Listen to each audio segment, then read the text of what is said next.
I mean, I think the issue is the number 4 tight end.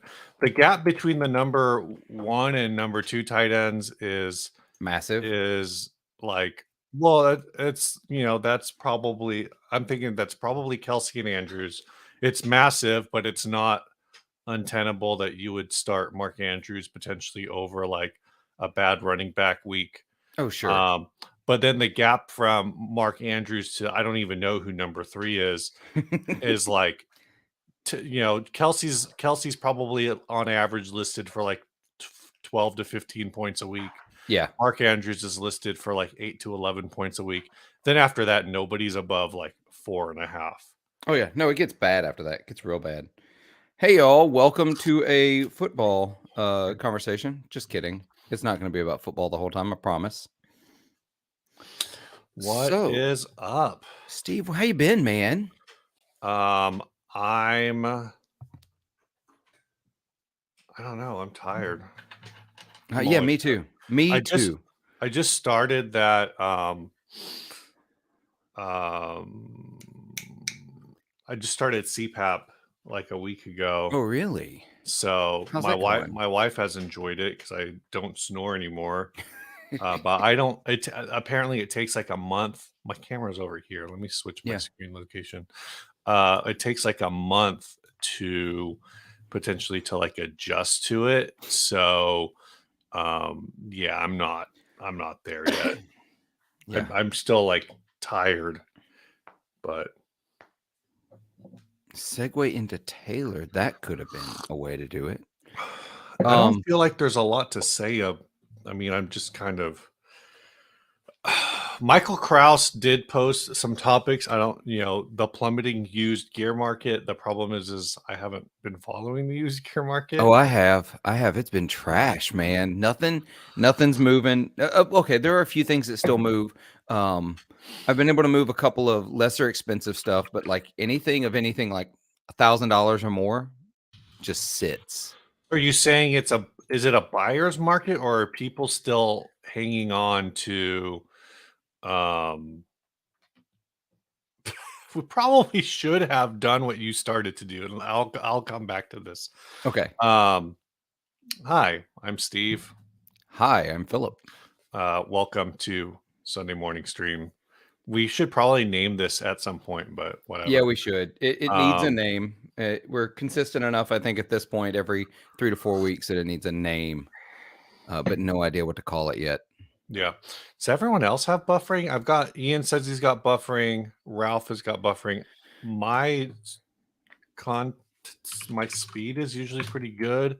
Yeah, So I I don't see don't any know buffering. if there's an issue on the StreamYard side. Maybe that would be causing it. Ooh, So I tell you what. So first of all, I'll cover this, y'all. I'm a little slow today because I got in about 3:30 from a gig this morning, and I have slept as best I could, and I'm holding on for dear life. So if you see me just chugging caffeine, that's what's going on. I'm trying to wake up. But I say here's a good one to start with. Let's start with Overnight Guitarist comment here about the market. Are lowball offers still shunned by the guitar market? I think that's a really good jumping off point because the market is down. Things are not selling. There's no such thing as a lowball offer. I think that's fair. I think, I mean, my problem is, like I said, I just haven't been looking. I think we've gotten to a point where, and this is kind of a tough thing. I think this is a tough thing for the show, for my show. Yeah. Is that, when we started this like almost 10 years ago, I think it was more novel to talk about how dumb things were. And we used to just kind of get a. Oh, Steve just vanished for me. Weird. All right. Well, we'll see if we can keep going. Let me know if y'all are still hearing me speak here. All right, maybe he is having some buffering issues. Oh, There you we are. go. You vanished. Weird. So people are saying the 60 cycle one won't load. Yeah, that Uh, is weird. I can check it, and then we'll oh, continue our conversation yeah, about. mine just cut out for a second. That's odd. Okay, so what I was saying is, I think, I think when we started 60 cycle hum, um, there was definitely a lot more allowable to just dunk on stuff because the prices were bad. Okay, that Um, tracks. I see. I you wasn't know, around for the early days of 60 cycle hum. Uh, I wasn't doing anything. I wasn't watching anything on YouTube, so yeah. I missed all those days. So But so then we definitely in, the last few years have transitioned more to like what's just the crazy stuff that people are trying to sell versus what is just a horrific price for somebody. I mean, I feel like early on we used to like every once in a while catch an ad that was just like Gibson by Epiphone. And yeah, maybe we would talk a little bit more about how that's intentionally or unintentionally kind of a predatory approach to sell. yeah, But that was just kind of a thing that was happening. Um, but yeah, I think now to go back to this, what Richard is saying is like try not to insult people, but you can always ignore or refuse an offer. So now you have this whole thing, I think, culturally, where when people grab a link or grab screenshots and say, "Look at this stupid offer this guy told me. I know what my," it's actually a joke in some groups whenever somebody yeah, says like, "I know what I got." yeah. It's a joke. But the reality is yeah, you can on Reverb. What does if somebody sends you a lowball offer? It takes you 5 seconds to just hit no and move on with your life. Now, Right. some people think that the lowball offer is the right way to enter into a haggle. Um, for some folks, it works. For other folks, again, it gets you. If you get the first, if you have $1,000 item that's worth 800 and someone offers 500, does that get rejected out of hand? Does that get a counter of 900? It really just depends on the person. So that's the risk you're taking. Right. Um, but I do think, if you can, especially local, if you're doing more local Facebook Marketplace kind of stuff, where maybe you have a little more feel for what what's going on, this is kind of gross, right? Like a gross way to think about it. But if your local manufacturing plant just laid off, half of its employees, and all of a sudden a bunch of guitars show up on Craigslist, you might be able to lowball your way into taking advantage of that situation. Now, whether or not you do, that's up to you. But Oh, sure. Well, my deal is that it's exactly that. Is you can hit decline or just ignore or close the chat and get rid of it if you don't like the offer.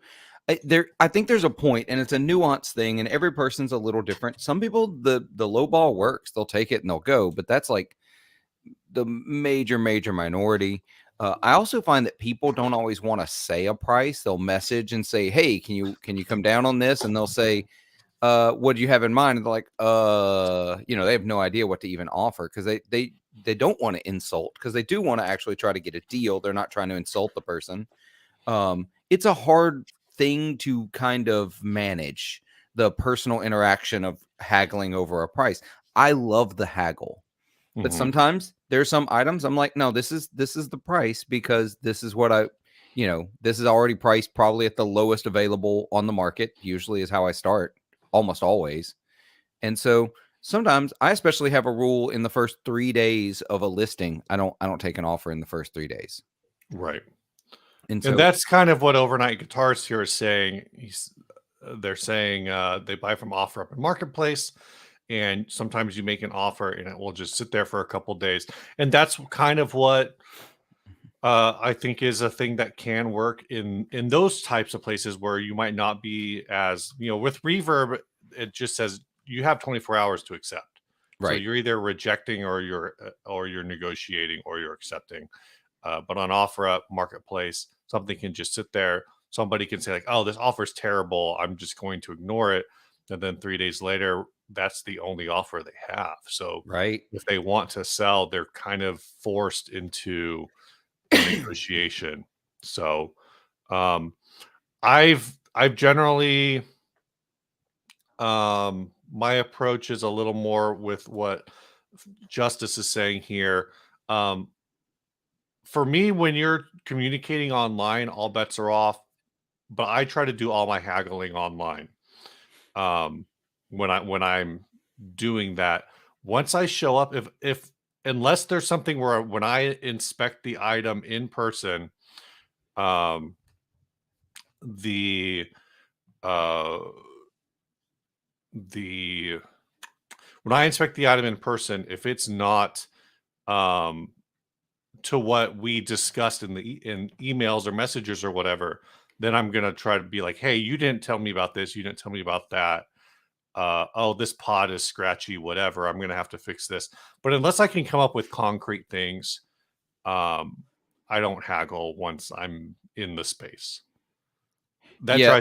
That drives me nuts. Ryan has actually he had a guy drive across the border, or at least come from the border, so like drive half an hour to his house and then show up for like a $50 pedal, and they were like, "Oh, I only have a 20." Oh, well, tough. Something like that, and he was like, "Why?"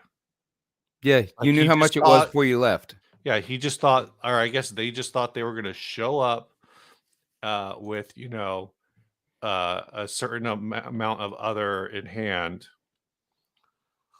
That's a thing. That is a tactic that people will actually tell you to use, and I'm like, "No, no, no. Once you've agreed and you're to the point that you're meeting up, that's the price that you're paying."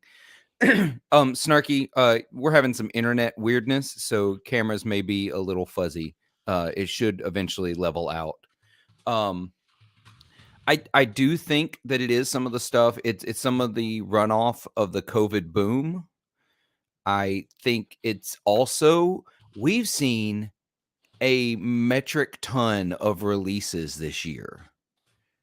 Yeah, Like, stuff is coming out hot and heavy, and that to me is a sign also that it's not just the used gear market that's sluggish. mhm, Because if things are selling, retailers and manufacturers aren't pressed to release new products as quickly because they're still selling the stuff they already have. But if right, stuff's not selling, they're pressed to get something new out there to generate more sales. yeah.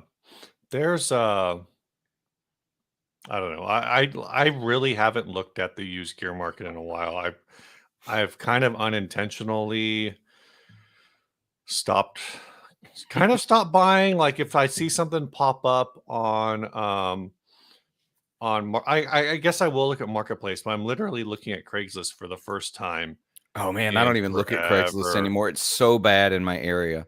The only decent Craigslist that I've ever seen is I'll look at the Nashville Craigslist but that's Mm, still 4.5 hours away. yeah, So it's only if I can find somebody has something I really, really want and they're willing to meet me like in Muscle Shoals or something like that. yeah. I mean, I guess the tough thing is, like, I have my oh, I'm sitting right in front of it. I've got my Les Paul, Uh-huh. and my guess is that the market on that has dropped. So I when I bought that, I think it was for 550, Mhm. um, and I don't know what they're worth now. I don't know if that, I know for a while. I mean, I guess on Reverb right now, the cheapest one is still over $1,000. So somebody has one listed for 4 grand. That's kind of gross and also wrong, Yeah. No, absolutely. but at The least they're offering free shipping. the price on so I'm constantly looking at listings. So don't worry, Steve. I've got us covered here. I am I wake up and check like, okay, what's listed overnight on Reverb that's like dumb prices. You know what I Mhm. mean? Yeah. So I have a bunch of searches set up, and sometimes it's for things that I I don't actually want, but if they go for the right price, I'll grab it to flip it, that kind of Mhm. thing. Mhm. The massive flip only comes out every now and again. You got to Right. do quantity to make any real money with flipping now because you're the margins small with this, especially right now in this market. But everything has come down. Like you remember when like Gibson Les Paul standards were going used for almost the same as the new price? Yeah. They've come down 20, 30, 40% in some cases now. Oh, wow. Yeah, it's way down. I'm seeing Les Paul standards listed at $18 and $1,900 in like pristine condition. Let's see. My local, I've got a 60 standard for 19. Got a 2022 60s for 2K. Can't read. Oh, wow. Here's a Gibson Les Paul standard. Is that a Les Paul? Did they ever do a Les Paul standard with zebras? They may have changed the pickups. Yeah, this one looks a little older. Um, yeah, this one's got some pitting on it. It is in one of the beach towns. Mm. The tailpiece and bridge are showing a little pitting. The strings are very rusted. Oh, sure. But all of that to say, $1,500. They're saying it's a Oof, 2012. Um, so I guess man. the deals are out there. I should send that. I could send that one to Ryan, but I know he's like hates Les Pauls. Yeah, that's I not mean, he his doesn't thing. hate them, but But they're not his thing, and that's yeah. totally fine. I'm looking at a um, wine red Les Paul standard. It's a lefty for $13.95. Wow. So if you're a lefty, there is a deal for you in Lee, Florida. I haven't looked at all the pictures to see if anything's wrong with it besides the fact that it's lefty. Not that there's any. Oh yeah, it's definitely worn. Like it's got issues on the headstock. Mm, It's definitely got a repaired neck. So I'm seeing pristine examples of older standards going for 1860. jeez. Yeah, I'm seeing some of the newer ones going for, where did that listing go? So the price is down on everything. So Right. the trick to lowballing is knowing certain things. I do this all the time on Reverb. I have Mhm. some things where I'm like, I would totally buy this for like the cheapest price available. It's been on there for like a year. I'll be like, I will actually open a calculator and calculate 64% of their asking price because that's what Reverb will Right. let go through. Yeah. And Yeah. also, I know if I hear someone saying, I'm going to go sell this to Guitar Center, I tell them I'll pay you exactly what Guitar Center will pay you. That's how basically so my first good bass, um my first great bass maybe was a so the first the this is the progression I had as a bass player. I started on a beat up Squire P bass. Wasn't mine. It was like the church's slash a friend of mine.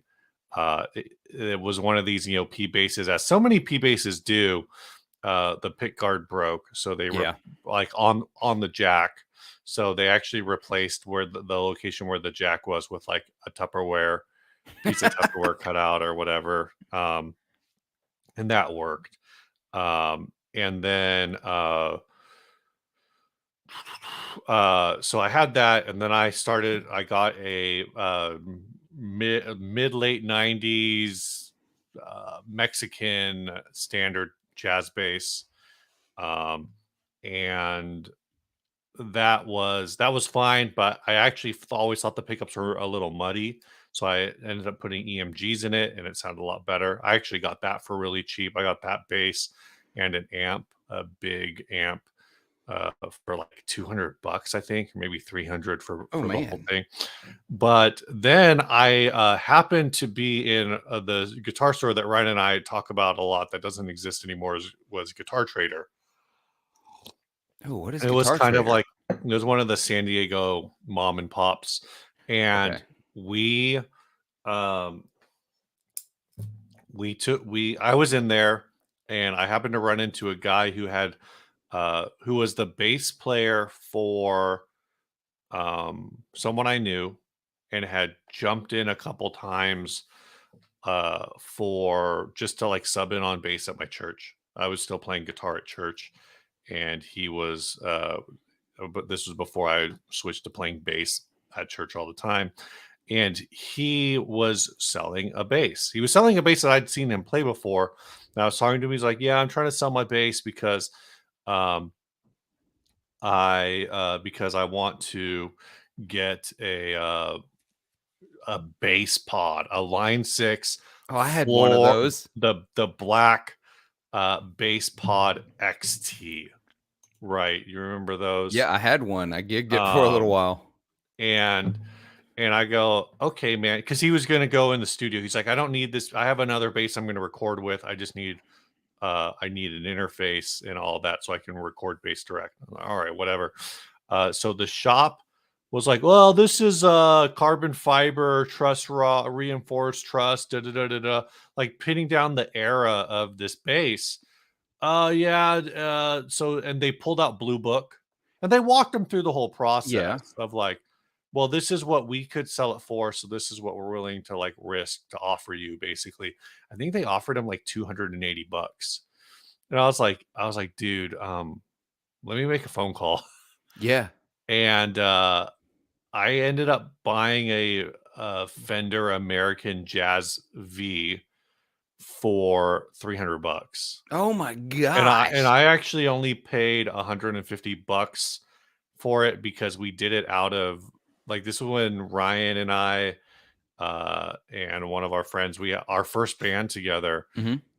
and we had just bought a drum kit out of the band fund. So I was like, hey, can I borrow like 150 out of the band fund to get this bass and I'll pay the other 150. And then I think I ended up selling that bass for like 8 or 900. I don't Yeah. remember. Which But is a wild deal. yeah, While we're talking about deals, Fuzz Imp and somebody else earlier brought it up. Y'all, this is gonna be an insane Black Friday. This is it. I'm calling it now. I've been calling it for months.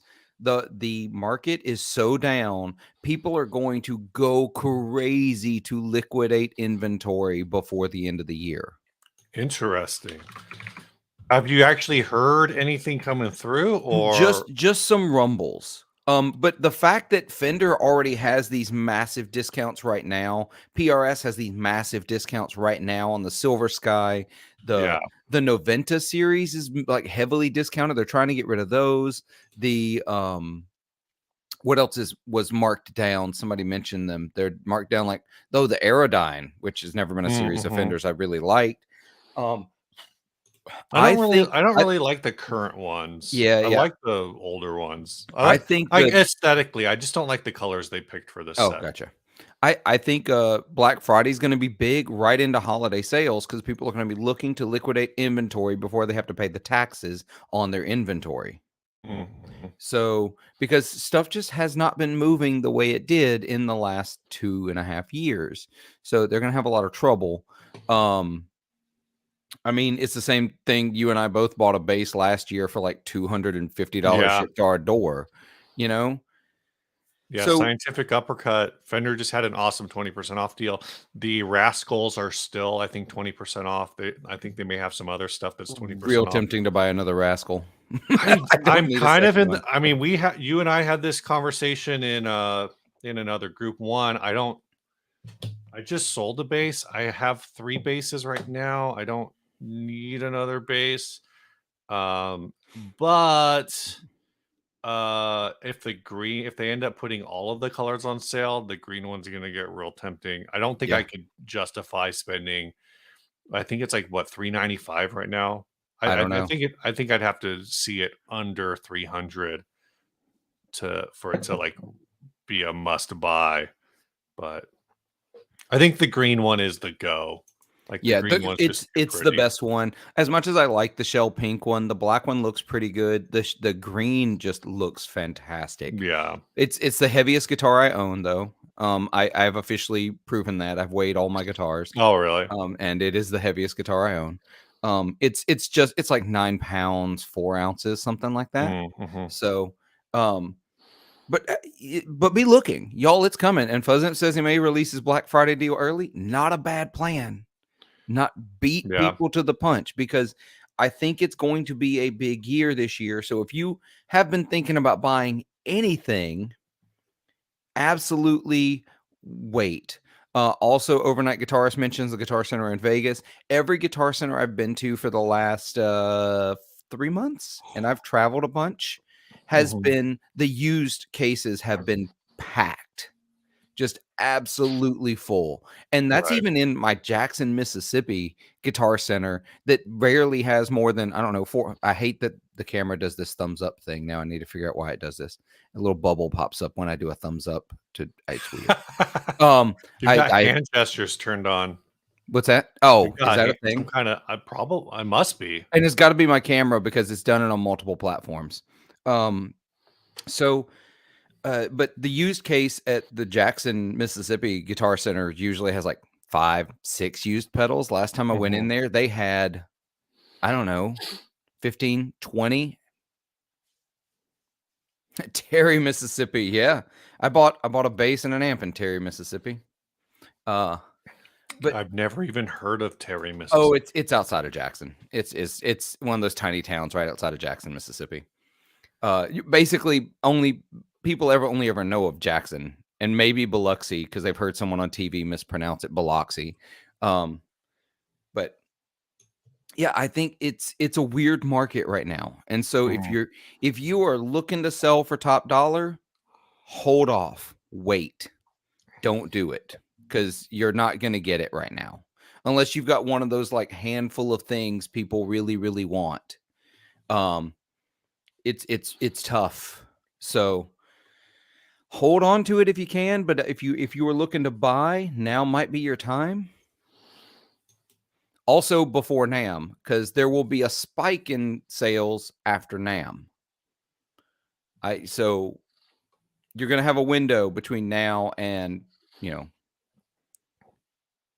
There you There you go. go. You guys want a shortcut to Black Friday, a month ahead, hit that fuzzimp.com, BF23, get that 28. What is that number? How did you Right. come up with that? I'm sure there's a reason. I got a question though. Okay. Why is Mississippi so empty? Uh, because it's all farmland. I just looked at a map of Giant state, 3 Mississippi. million people, all farmland. Yeah. I mean, I mean, that's all. I was just looking at a map and I was like, there's a lot of empty. yeah. Well, the thing is, if you zoom in, there's every like 5 miles, there's a tiny town of like 700 to 1,500 people. Hmm. I Kind guess of. it's not the least dense state because it does rank 32nd. Oh no. So Well, in nobody is density, Alaska, so yeah. Let's see, population density Alaska rank. and Wyoming are 1 and 2. Reverse that. The Dakotas, New Mexico. Um, the one that I think is odd. Well, I guess like California is not as dense as you might think. We are actually less dense than Ohio. Overnight guitarist, I live in Starkville, Mississippi, and it can be tough over here. Basically, if it depends on what you're into, but there's a lot of because the local store here sells a lot of Tajima, Eastman, uh, Mm-hmm. Alvarez, vintage, and there's one more brand they're a dealer for. That's what ends up hitting the used market. So if that's what you're looking for, yeah, you can find it. But if you're looking for other things, it can be a little bit of slow. I have a bunch of stuff listed on Facebook Marketplace right now and some high dollar stuff. And every time someone messages me and says, "Hey, you looking for trades?" I guarantee they're about to offer me a Strat or a Telly. Every single time. Right. And it is not it is without fail. Strat or Telly. And I'm like, yeah, you're wrong tree here. I think that kind of transitions into something I was thinking about this week. Um, and the thing I was thinking about this week is people are lamenting and I don't think the lamenting is fake. Yeah. Um, but like they're lamenting the shutdown or there's the closure of mom and pops, and of course with they're talking about this in the context of Fender is started selling direct years ago. I heard PRS is selling direct now. I don't Are they know if really? that's what I heard. I don't know if they Well, actually you are. keep Maybe, talking. I'll find out to confirm. or maybe they are just considering it, potentially selling direct. I don't know what the case is there. Because when I go to their website, it still says find a dealer. Yeah. Or does Gibson sell direct? Maybe it's They Gibson, well, the thing is they sort of do because they have the Gibson garage. I yeah, don't but if I you don't think can't, it's gonna be long before you can buy directly online from the Gibson garage. yeah, I was gonna say if you can't get it shipped to your house, I would not consider it Yeah. selling direct. They also have the demo shop, which isn't the same thing either. Yeah.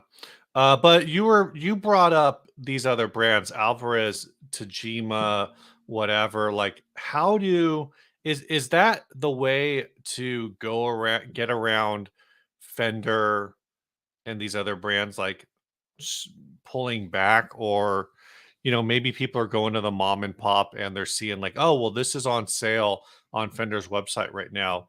For example, again, like when they just put all these Squires on sale, or Fender blows out for Black Friday, Right? mom and pops might not have the overhead because Fender can just afford to burn inventory, but a mom and pop maybe they can't, so they're not going to be able to participate in these Black Friday deals.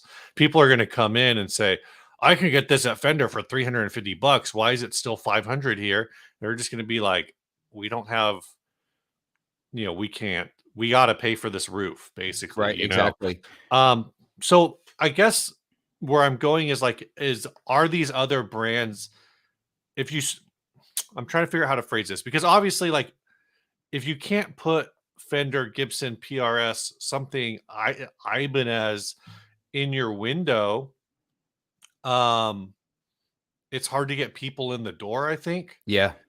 So what do you think is a strategy there? If there is a strategy, um, around, how do mom and pop survive if they can't sell Fender, basically, or they can't sell a major brand? I think it comes down to a couple of things. I actually listened to Phil McKnight's podcast, and he actually talked about when he was a dealer and Fender would do these massive sell-off sales, and they just Mhm. basically had to do it. Like, you Right. had to do it, and he said in some cases, they actually marked it down below his price, below what he paid for it. So he's gonna have to take a loss to sell this instrument to get rid of the inventory because Fender has decided that this is now the price for the sale price. Mhm. I think the trick is it all depends on where you are. You gotta know where you are. For example, my local store knows that we're in a town full of college students buying maybe their second guitar, maybe their first guitar they've ever paid for on their own. So they're not Right. selling super high-end stuff. They're selling that mid-tier, import model stuff that's really good. And I think all of those brands are fantastic for the money that you spend in them. But that's what they sort of focus on, and that's how they survive.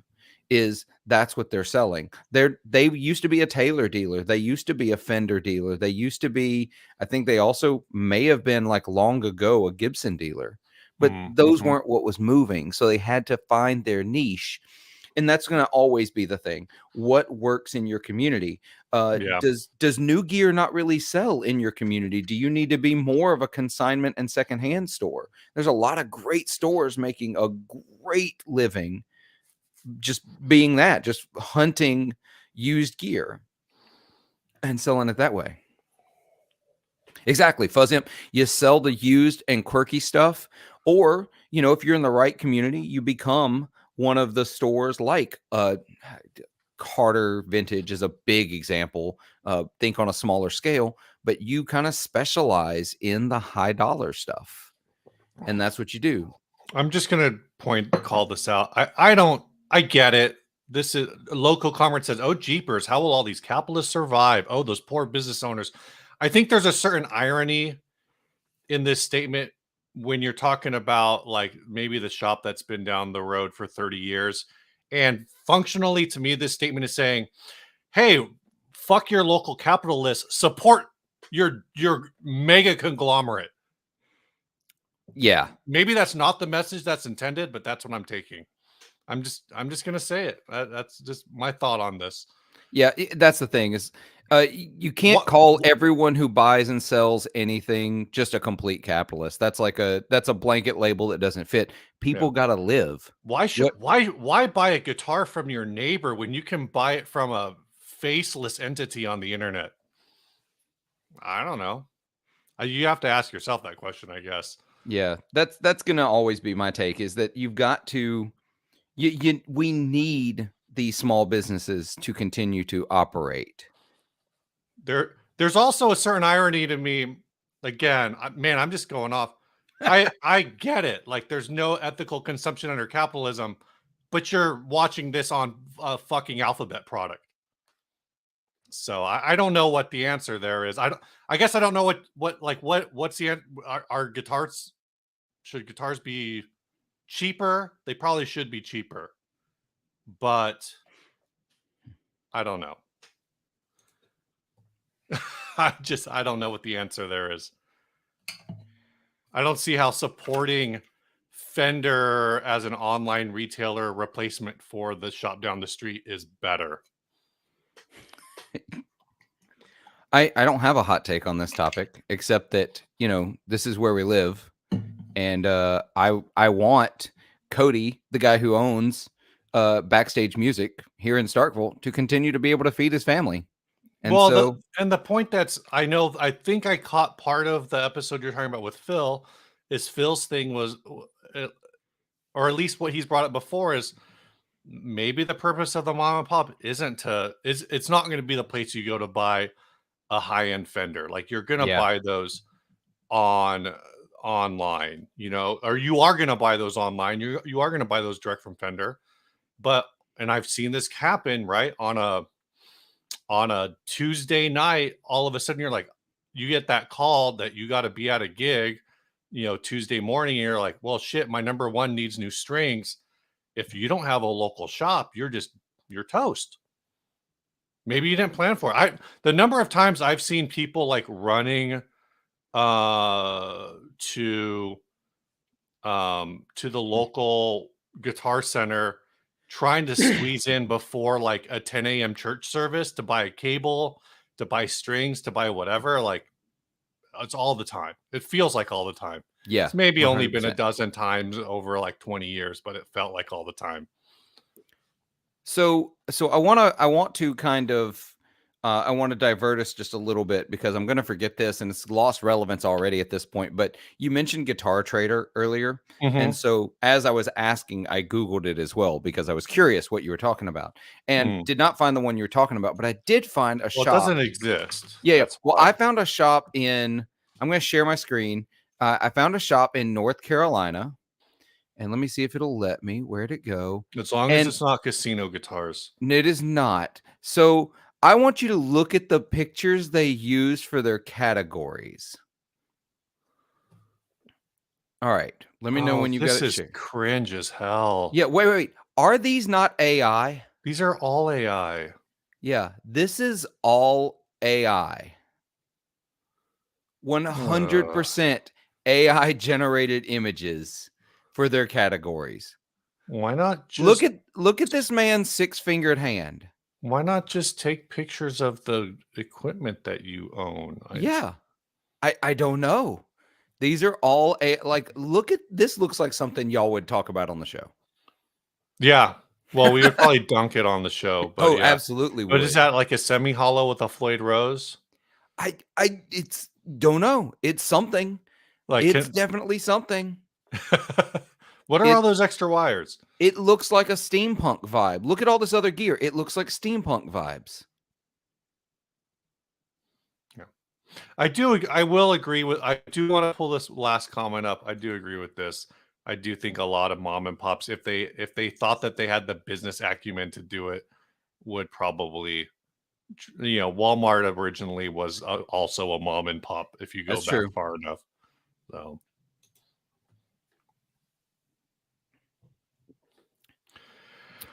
what Oh. this is, I can't deal with this. Like, I'm, Isn't it wild though? Because like you click the link and it takes you to much more normal listings. I think if as soon as like for me, as soon as I see that, like, I'm just not that interested in anything else that you're doing. Even if I don't know if these prices are good or not. Maybe they are. Oh, I don't know. I haven't Maybe even they're looked at not. I never even got to the prices. I have no idea. I'm just like very turned off by.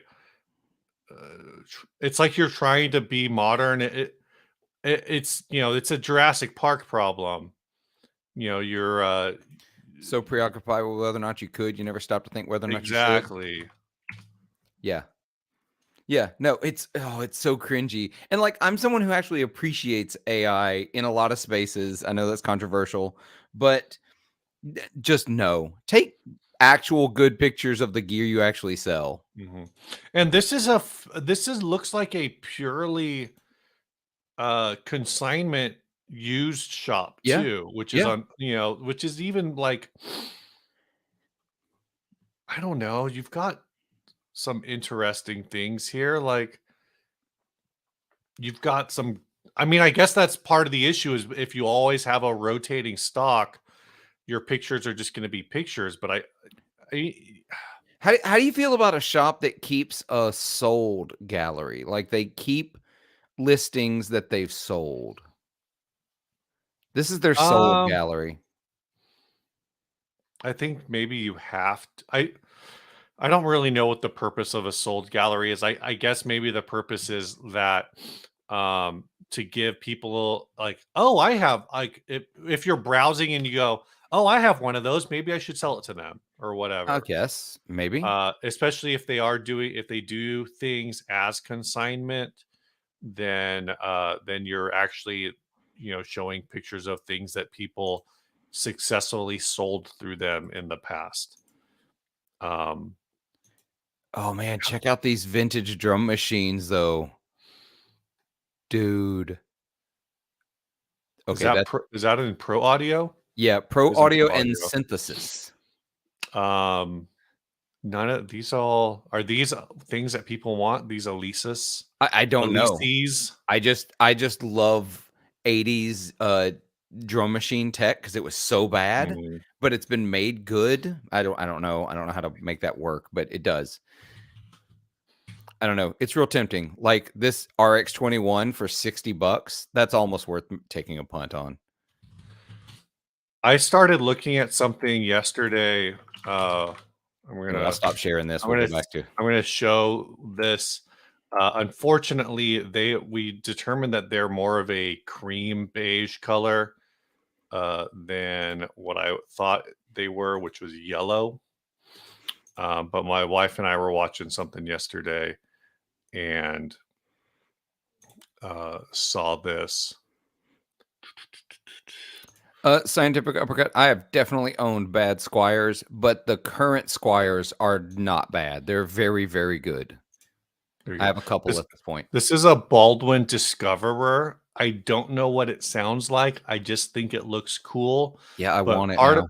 but part of what I thought made it look cool is that the so Haley Williams plays one of these in her tiny desk at home. Okay. And because of the lighting in that room, it looks bright yellow. I need to watch it one more time because I'm still not convinced it's not a refinish.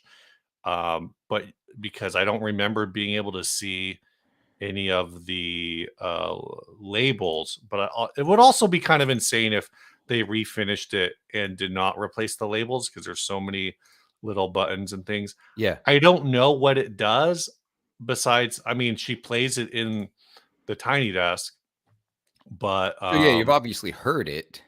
yeah, but it's like I've heard it one time, and they are like $600. Yeah.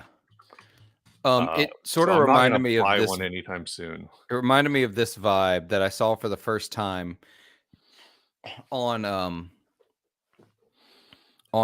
Facebook in, like, one of the weird ads they give you, Mhm. and, but, I had to look it up to see if they were real. I think that's the coolest looking Rhodes piano I've ever seen, and Interesting. I want one so bad What just i based on what it looks like. what is this? It's a student model from the '60s. Huh. So, what I think it is, because I went when I was in college for music, and I took a group piano class as part of my major. Mhm. They have these pianos, these keyboards in this room, 16 keyboards, and then there's a professor's keyboard, and it's attached to like a light up screen. Of course, because I went to a small college, we had an old version. and it would Right. light up what they were doing, but they could also hit buttons and hear you play in their headphones, and they could talk back to you through their headphones. So if you check out that headphone set, my guess is this thing would tie into one of those kinds of systems, but from the 60s, Hmm. and so you teach piano that way. That's Um, that's wild. yeah, there were a lot of student models of Rhodes and Wurlitzers, but I want this one real bad. I'm not probably not willing to pay how much they one would cost me because I don't know. I've not checked prices. Um, and also just hunting one that I could go get because nobody's shipping that. Hmm. So I want one real bad. So if anybody knows where one is close to Mississippi, let me know. This is a Fender Rhodes 73 student model. Oh, that's what.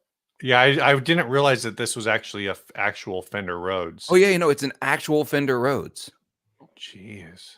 Let me see if I can find a price on one. Fender Rhodes 73 student model green. Let's see if I can find one for sale. Here's a sold listing. It's an avocado green, and it was on Reverb for $2,750. Not What's a willing to pay that normal much. Rhodes 73 go for? Fender Rhodes 73.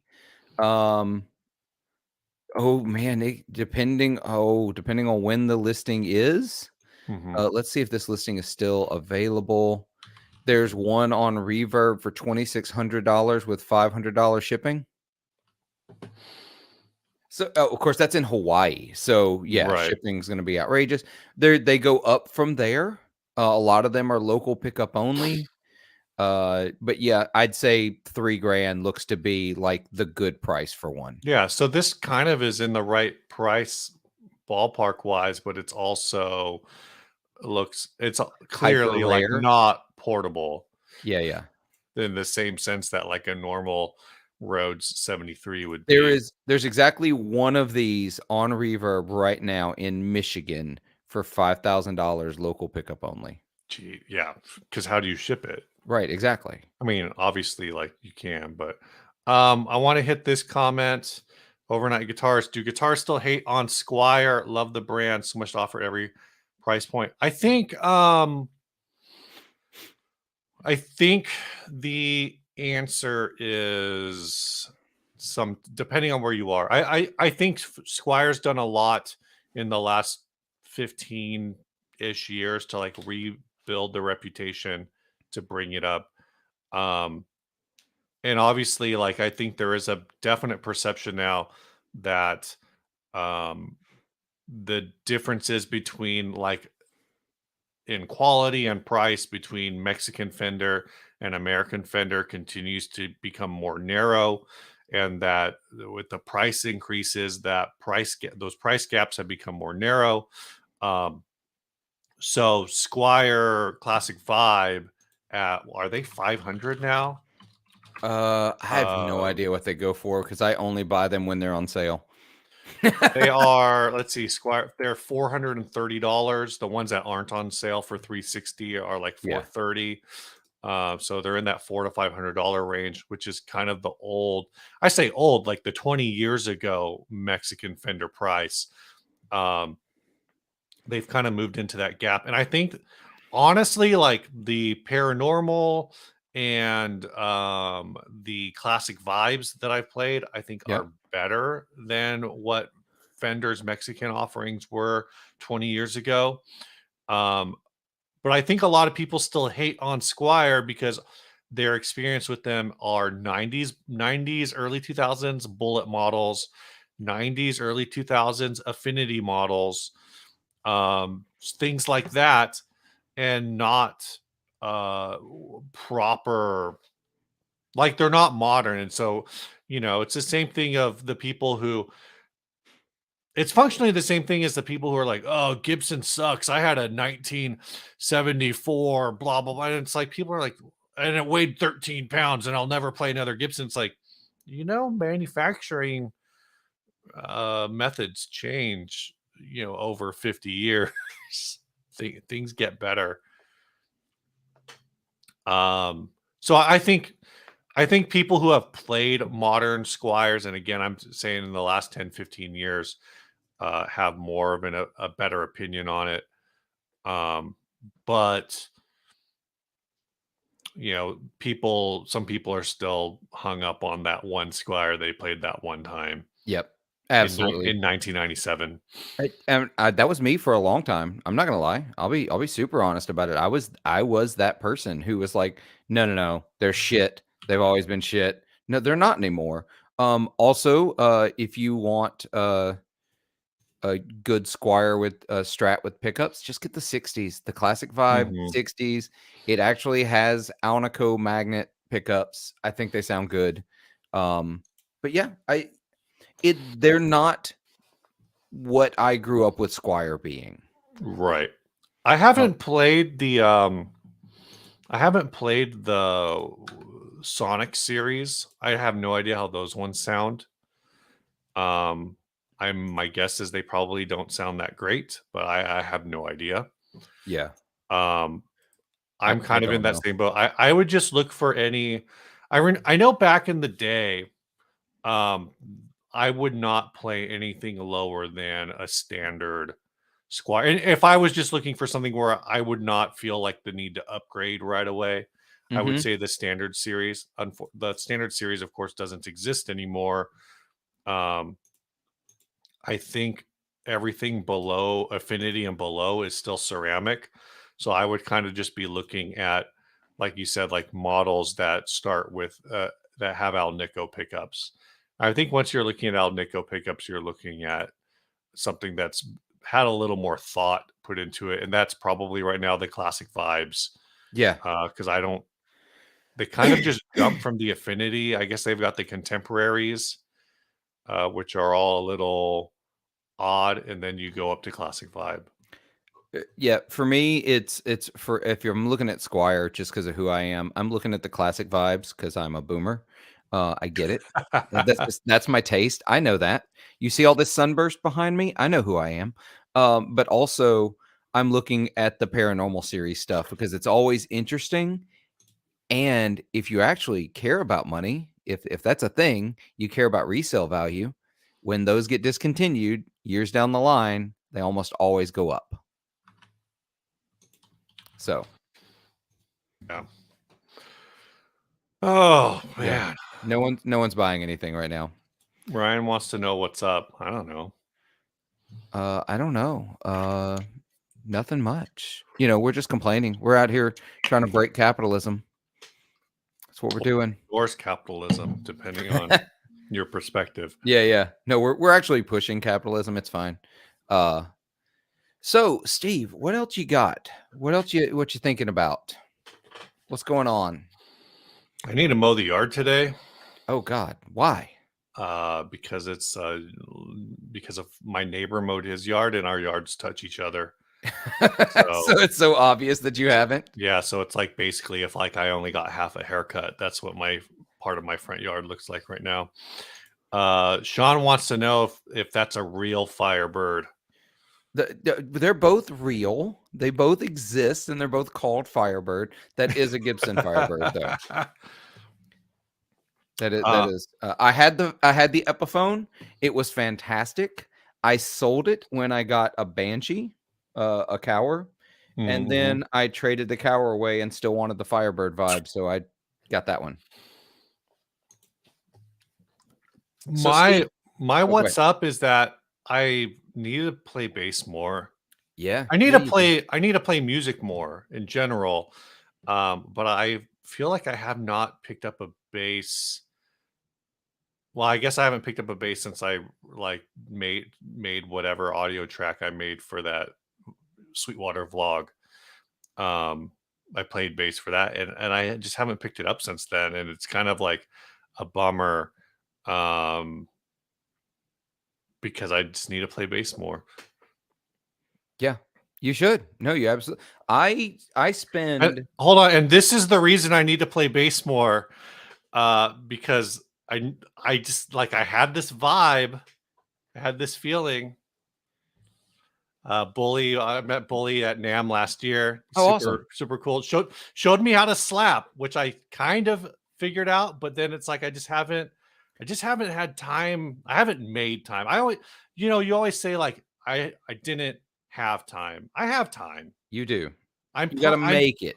I'm playing very badly uh Counter-Strike 2 instead of playing badly music. Yeah, So Starfield stole some of my my guitar time, but I don't think I can even run Starfield. I I can I barely run Counter-Strike. so I need to build a new gaming PC anyway, and so I thought Starfield would be the thing that prompted me to do it, and I had the money set aside, and I was like, yeah, I'm gonna build a new PC, and then I'm gonna play Starfield, and then I was like, yeah, but if I build a new PC, I'm probably gonna get pulled back into something like World of Warcraft or some other like complete and utter time sink game. So I decided instead to spend way less money and buy an Xbox and play it on Xbox. So that's what I'm doing. Yeah, Baldur's Gate 3 is out there too, taunting me. Oh, I haven't played it yet. But yeah, you got to spend more time. That's the thing. We have time. Everyone does have time. You've just got to make it. So there was a video that Rhett Scholl did with Paul Reed Smith. They had him on Dipped in Tone, I think. And Paul started talking about things, and Rhett started asking him about vintage Marshalls, and Rhett's like, "Well, I haven't bought one yet because they're just too expensive." And what Paul said, he said, "They're not too expensive. You just don't want one bad enough." Because if you wanted one bad enough, you would do what you needed to do to get one. Same thing with playing guitar. If you want to play guitar bad enough, you will make the time to do it. Yeah, no, I that's spend true. I spend about on average about an hour to 2 hours a day with a guitar in my hands, and I should be so much fucking better for that amount of guitar time. But I don't. I spend a lot of time with guitar in my hands. I don't spend enough time. I mean, that's the reality of it. And it's just like I said, I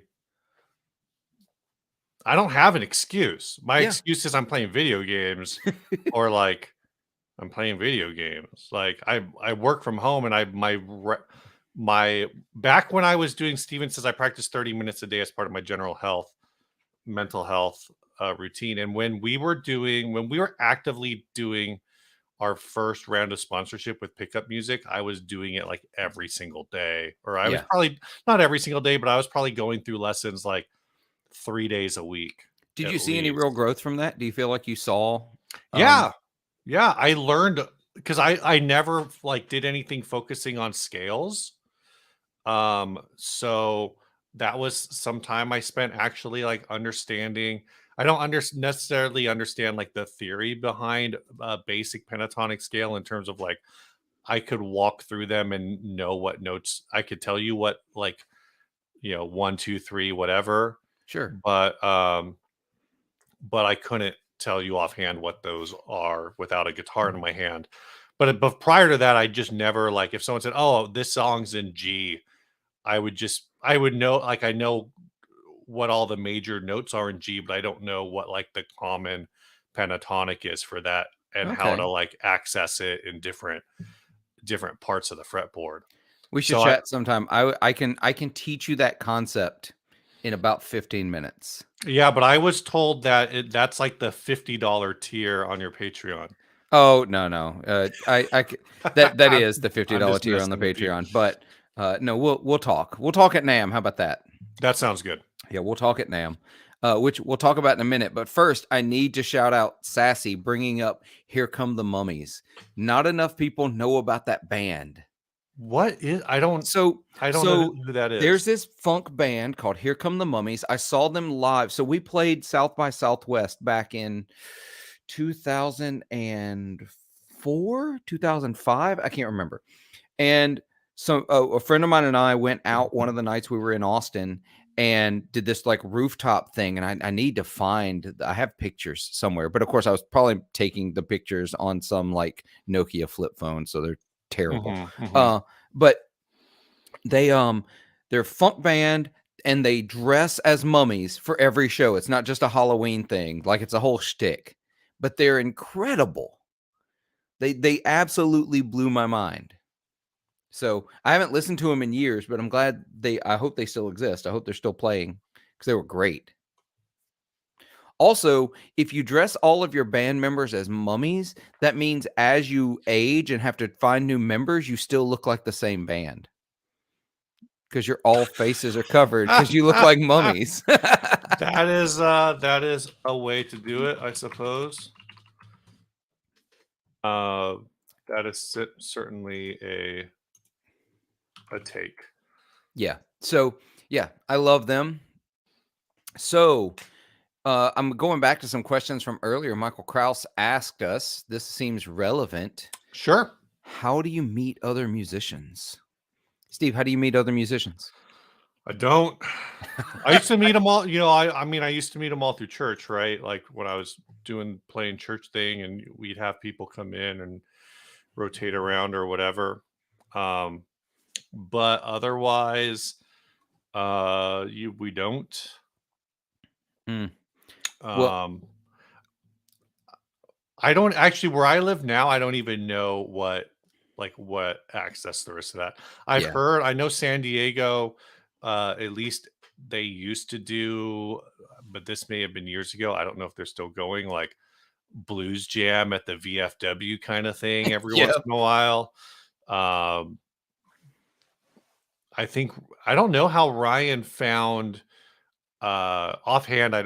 He probably told me, but I don't know how Ryan got hooked up with the Vulture Shock guys. Yeah. Um, but Still a great band name. yeah, that's that whole setup. But yeah, I don't. I just don't know. I don't know how to meet people. I don't want to meet people. Well, so if you want to meet people, if you want to meet other musicians, my I mean, advice. like, I don't want to meet people in general. Yeah, I figured that's what you meant. I'm here for it. I get it. I will tell you one of the ways to do it is to just be where people are making music.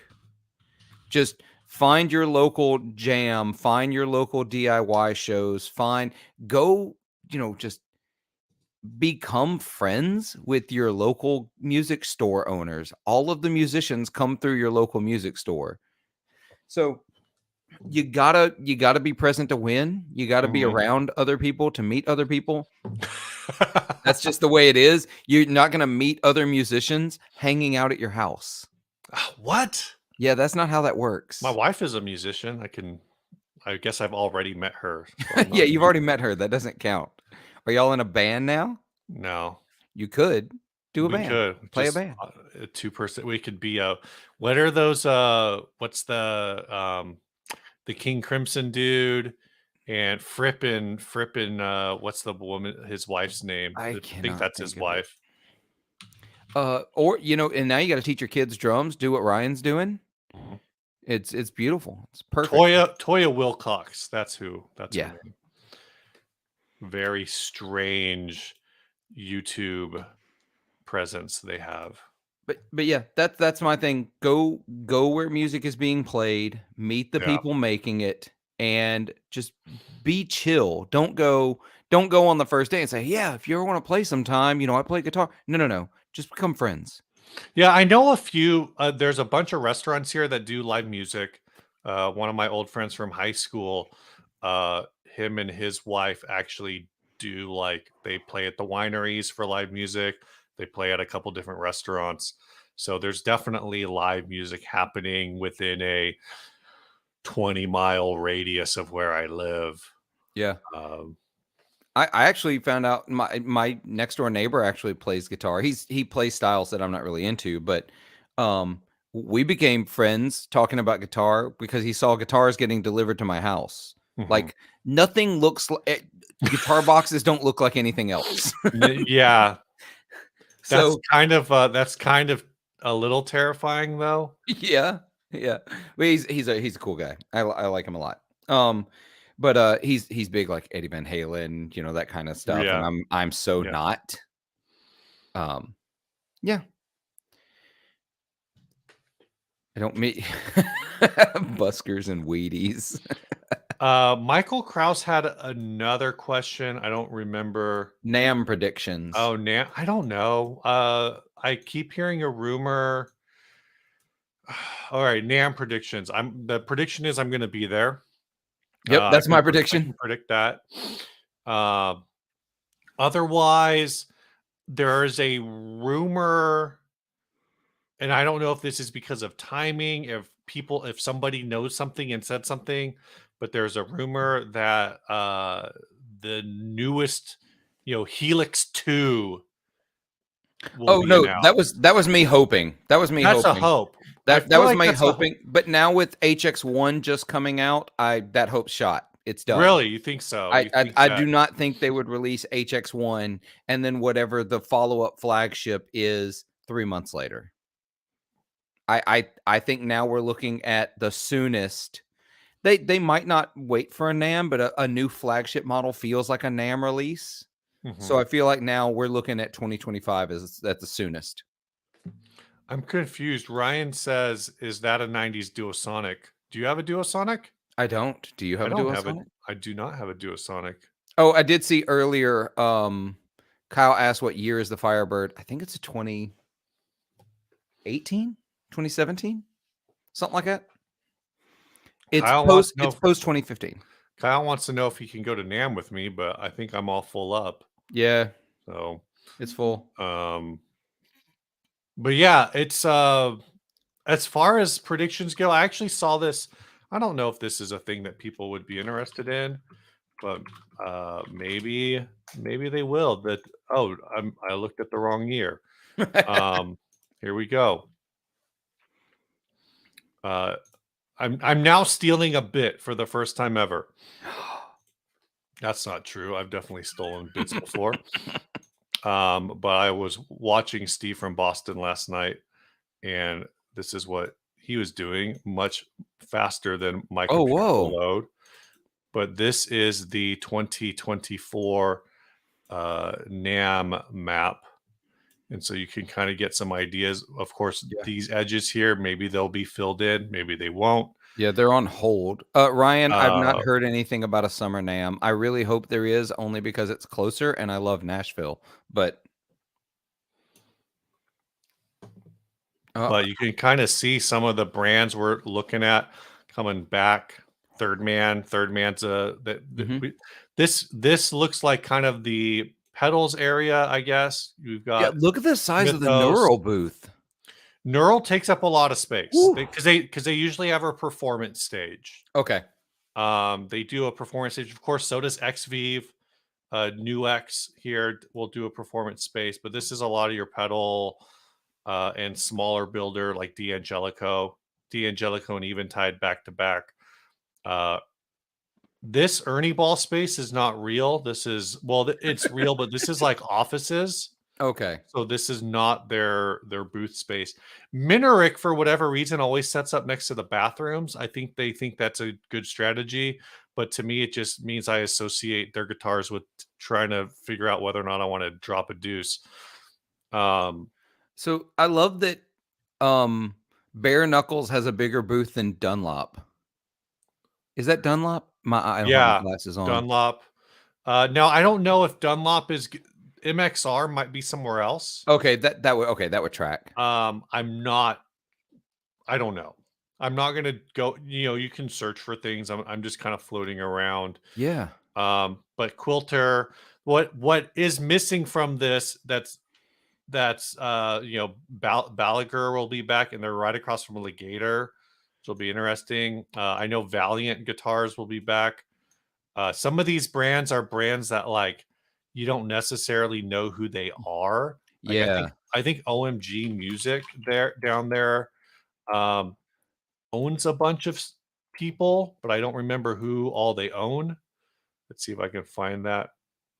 So this OMG D'Andrea Music is also Roto Sound.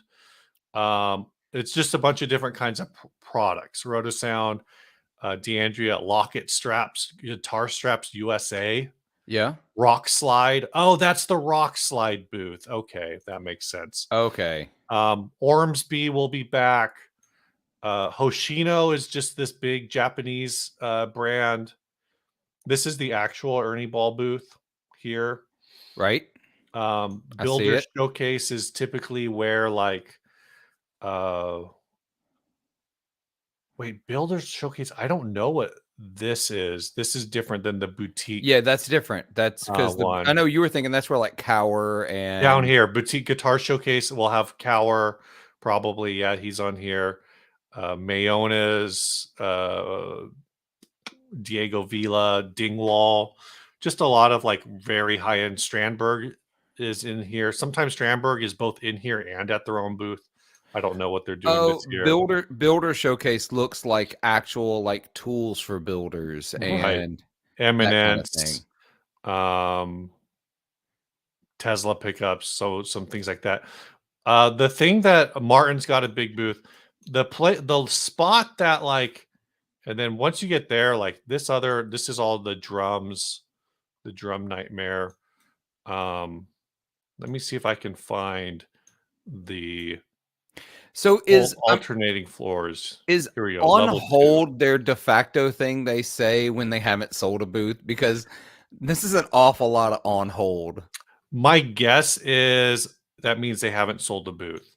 But all of this on hold that's like in edge spaces, they usually get filled in with like very small, like Yeah.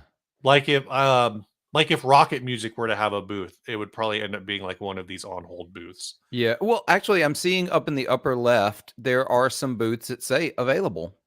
Yeah. 3141, some along the wall. There's a bunch in the innovator showcase. Is nobody innovating in guitar? I don't know what the Innovator Showcase is.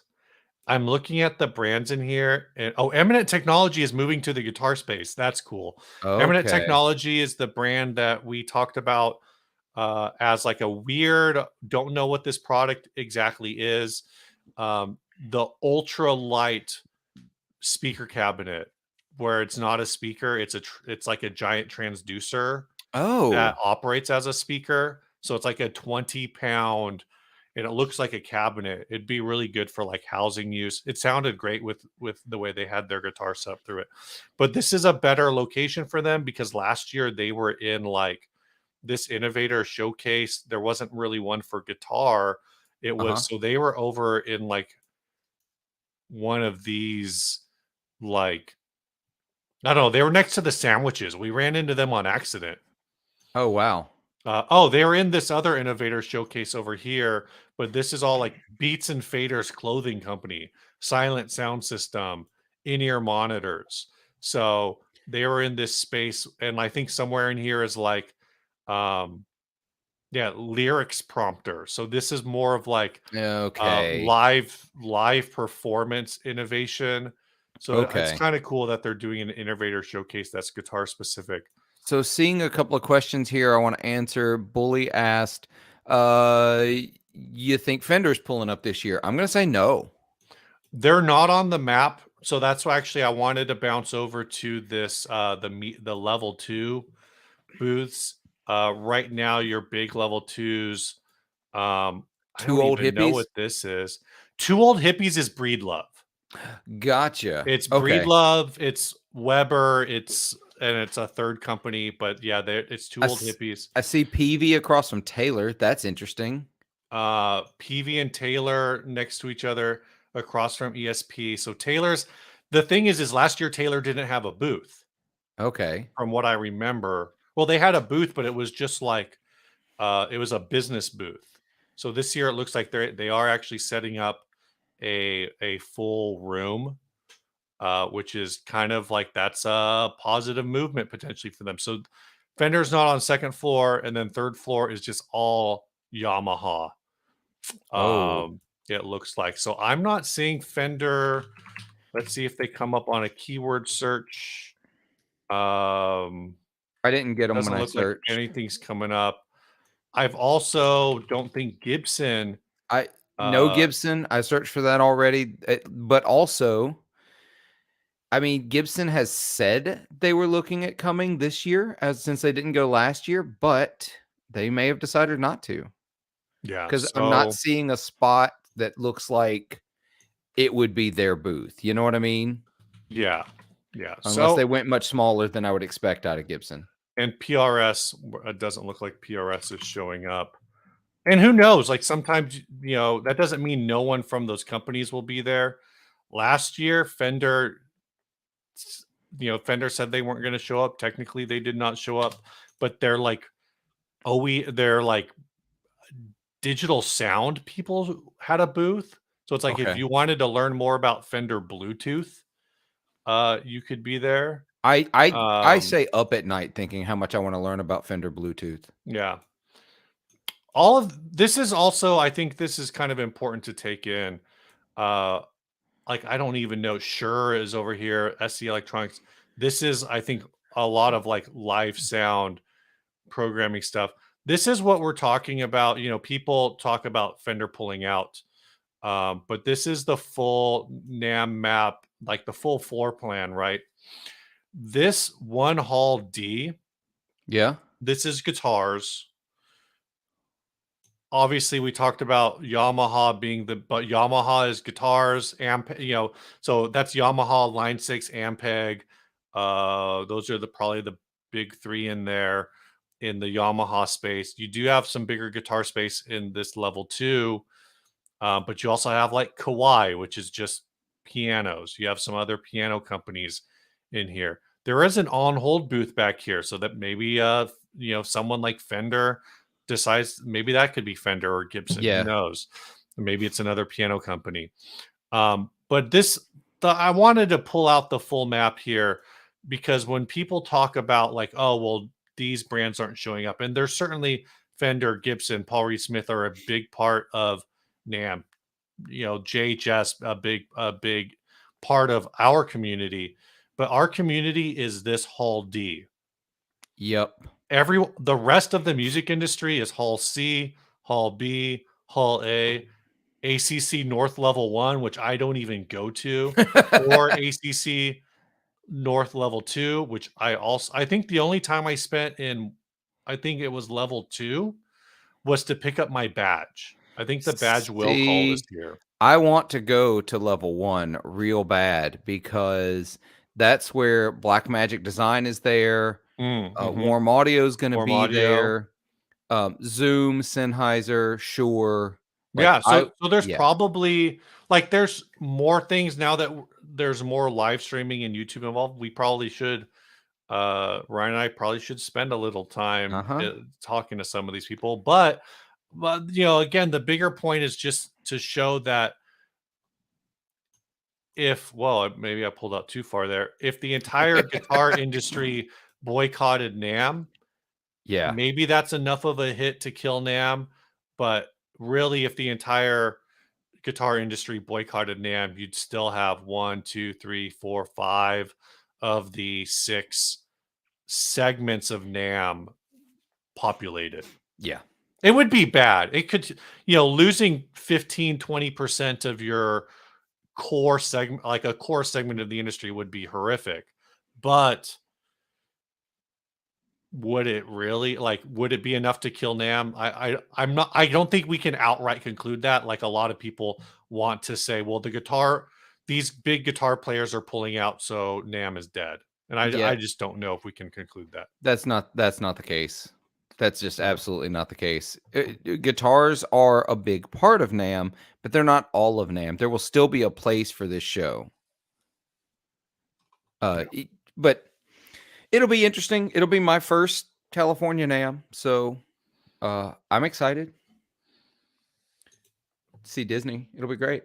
Yeah. So is that your game? Is you're showing up early? You're going to do Disney before? I think so. I think that's what we're looking at. My wife and I were going to fly out early. We're going to do some touristy stuff because she's Mhm. never been to California. I've been. I've done the LA, Anaheim, Southern California thing when we played shows there back in like Yeah. '05.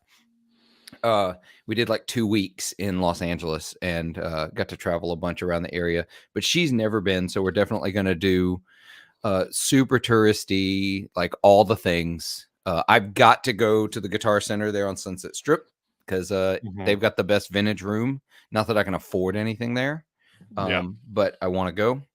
But yeah, David Ross says this NAM map reminds me of Dante's Circles of Hell. He's right. Yeah, He's he is. 100% He's right. 100% right. It takes usually when I go, I spend my first day or at least half of my first day there just trying to figure out where the hell everything is and kind of map out. So I'll get there on a Thursday, probably Thursday a little bit after Mhm. lunchtime.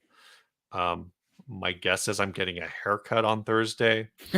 So so I will probably go get my haircut and then show up in the afternoon just in time to pick up a badge and like spend maybe an hour or two on the floor and kind of do some orientation. But yeah, it's kind of gnarly out the gate there. So Yeah, it'll be interesting.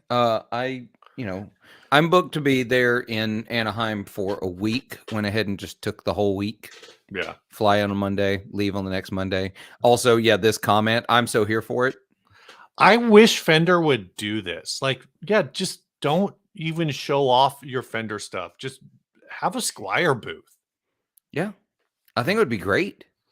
I don't know about the tricked out 80s Trans Am part of No, that, that's the but part I want. That's that's the that's the part you part that's got to want. happen. You want to keep the door closed. You're just gonna jump in through the T-top. I want a surf green Trans Am that does like the lights in the front, like Kit from Knight Rider. Yeah. Yeah. Ryan has been living in the past, Oh apparently, man, which I damn Ryan. suspected based on the things he was commenting on. I think Snarky might also be in the past with Ryan, but I'm not sure. Yeah, I can't be certain. I can't keep up with everybody. So yeah, that's where we are. But yeah, I think I don't know prediction wise. I think the turnout I've been hearing it was last year was bigger than the year before, but I don't think it was as um as bigger as I thought it was. So I think I heard it went from um like 40K to 50K or something between 2022 and 2023. Yeah. But Well, I think, you know, 2024 being back in January will help with some of that. I will, but I think there might be a lot of people who are like, we just did this in April. That's true. And I think that's a tough spot. Also, Um, I think, but also I think April. The takeaway I got was a lot of people being far more positive about NAM than I had heard previously, and yeah, so I don't know. It'll be really interesting to see what this map looks like in late December, early January, as people are solidifying whether or not they're going, and some of these booths that are on hold or available start getting filled. So we'll see. There's still a lot of big booths. You know, the 20 by, I'm assuming this is a 20 by 20 block that I'm looking at. They're still open. So there's still a lot of room for some people to get there. Um, we'll see. yeah. I'm excited about it regardless. Any excuse to travel and get to California is going to be fun and hang out with folks. That's my biggest thing. Just hang out with folks. I love that they've got over by the pedal section. They have a 10 by 10 demo room. I don't know what that demo room is for. They have one. If that is what if that is what it says on the 10, it's a 10 by 10 demo room. So what that It's the room only one I've seen. so what that room might be is that might actually be if Delicious Audio is filming again, they might be taking up that room to Okay. do all their filming Because Delicious Audio is close. They're nearby. for their 65 I don't want to you know I like what Delicious Audio does for NAM in terms of like they rent out this you know 20 by 20 or whatever box and they uh they Invite get people to they be part of it. Yeah. yeah they invite a lot of small builders, so that's how I think a lot of small builders, my guess is that that booth probably runs like 20K, but it probably costs each one of those builders like $1,000 to present, Yeah. which is significantly cheaper than doing a full booth. um but it's a whole thing. So, um, I like what they do, but if you follow their YouTube Uh-huh. page during NAMM or right after NAMM, all of a sudden it's just like a ton of videos that are all produced at NAMM, and um, it's overwhelming to your feed. But I'm sure it's. I mean, I think it's a good landing for like for the Delicious Audio sales page. So Yeah, I I don't I'm know. I'm just looking through the map and I need to stop because it's really distracting when I need to be talking about stuff. But it'll be interesting. I'm gonna not look for a while now. I'm gonna force myself not to think about that map until after Christmas Yeah, and take that's a look fair. again because it's gonna be fun. I think this is the one that we start to see whether or not NAM for the guitar market is going to be viable in the future. Yeah. Because it's back to its regular time.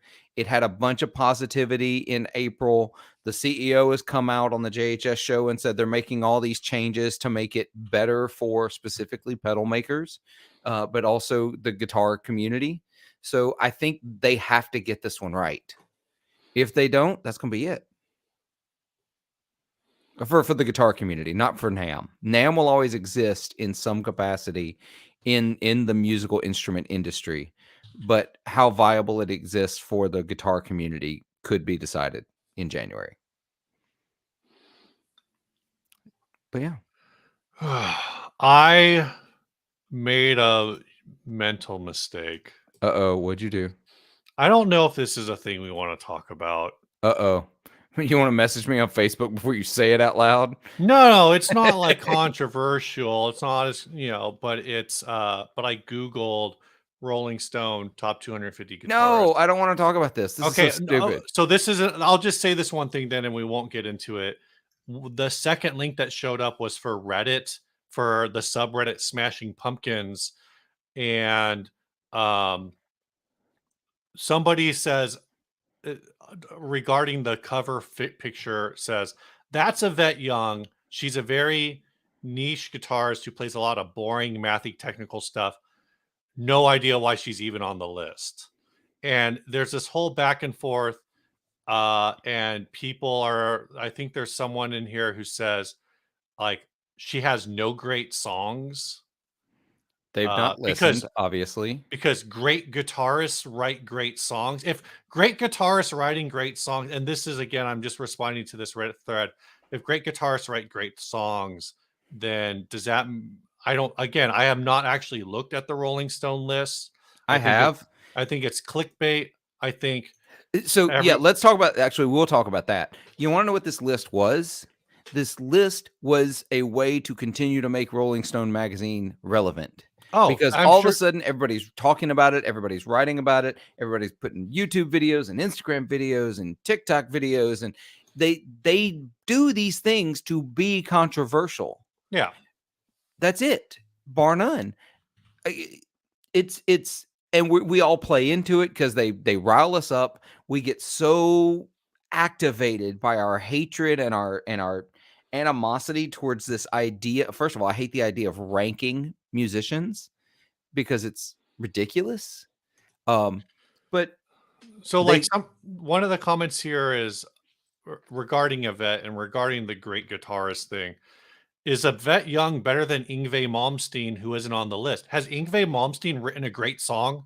I've never I've never heard an Yngwie Malmsteen song and thought, "I wanna listen to this I again." can't even name an Ingrid Malmsteen song. No, exactly. And, I can't. to Ryan's point, imagine reading a magazine in 2023. I Chill mean, out, it's Ryan. an online article, Yeah, yeah. um, but I think, my this is a click list. Everyone's having their freak out reaction about how Ingve's not on the list. Who I just like I've tried to find this list over and over again. Um and I just cannot seem to locate it, but it was a list from probably 2003, 2004, 2005 of the greatest guitarists of all time, and it was broken down the way I think it should be broken down, which Okay. is it wasn't ranked. Oh, it was just How a list. it was somebody put together a list and broke it down into styles, because how the hell do you compare Les Paul to Eddie Van Halen to Kurt Cobain to Roy Clark? Yeah. And even their own criteria that they listed on the website was garbage. Yeah. They were So like, it's intentionally to rile people up because people tribalize around things they hate. yeah. That's just what we do as a people because hate is quick and easy. Yeah. Uh, TC posts Omar Rodriguez Lopez wasn't even on the list. And then adds he's one of the most influential guitar player / pedal users out of our generation. I mean, that's hard to argue with. George Lynch wasn't on the list. Esteban wasn't on the Oh, list. that's absolutely garbage. Esteban was easily one of the most influential guitarists of my teen years. Ryan says Link Ray should have been on the list 4 times. But we're gonna throw on a guest I've been trying to get on. I've been wanting to get on for a while. I shouldn't say trying because I'm bad at trying. Welcome, Bully. How you doing, man? I'm doing all right, man. What's going on? Not a lot. Just Am- killing my Sunday morning. Yeah, what's up, Cool, Bully? cool. Can y'all see me? Yeah. You are on screen. Okay, I'm very spotty service. If you're Oh, watching on YouTube, you're also like 30 seconds behind. So make sure you're watching your stream, the stream link.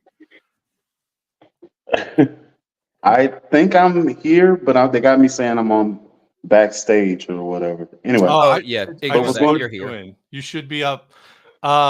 So flickering. So this is cracking me up because flickering madness refers to you as you just dropped out. So maybe StreamYard's just coughing it up. Yeah. As Instagram bully. Bully the Kid has like a pretty solid following as a bass player on YouTube here. So Yeah.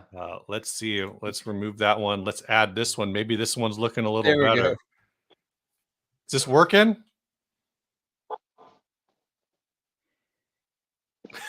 I'm not sure. this, But I do this love the most fact questionable. you were here long enough to say that you had questionable reception before you dropped, which is perfect timing. Listen, I thought that I was gonna be good, and I don't know what's going on right now. Well, right now it looks like you're making one of your reaction videos. Right. Yeah, don't react to us. We're not worth the effort. It's fine.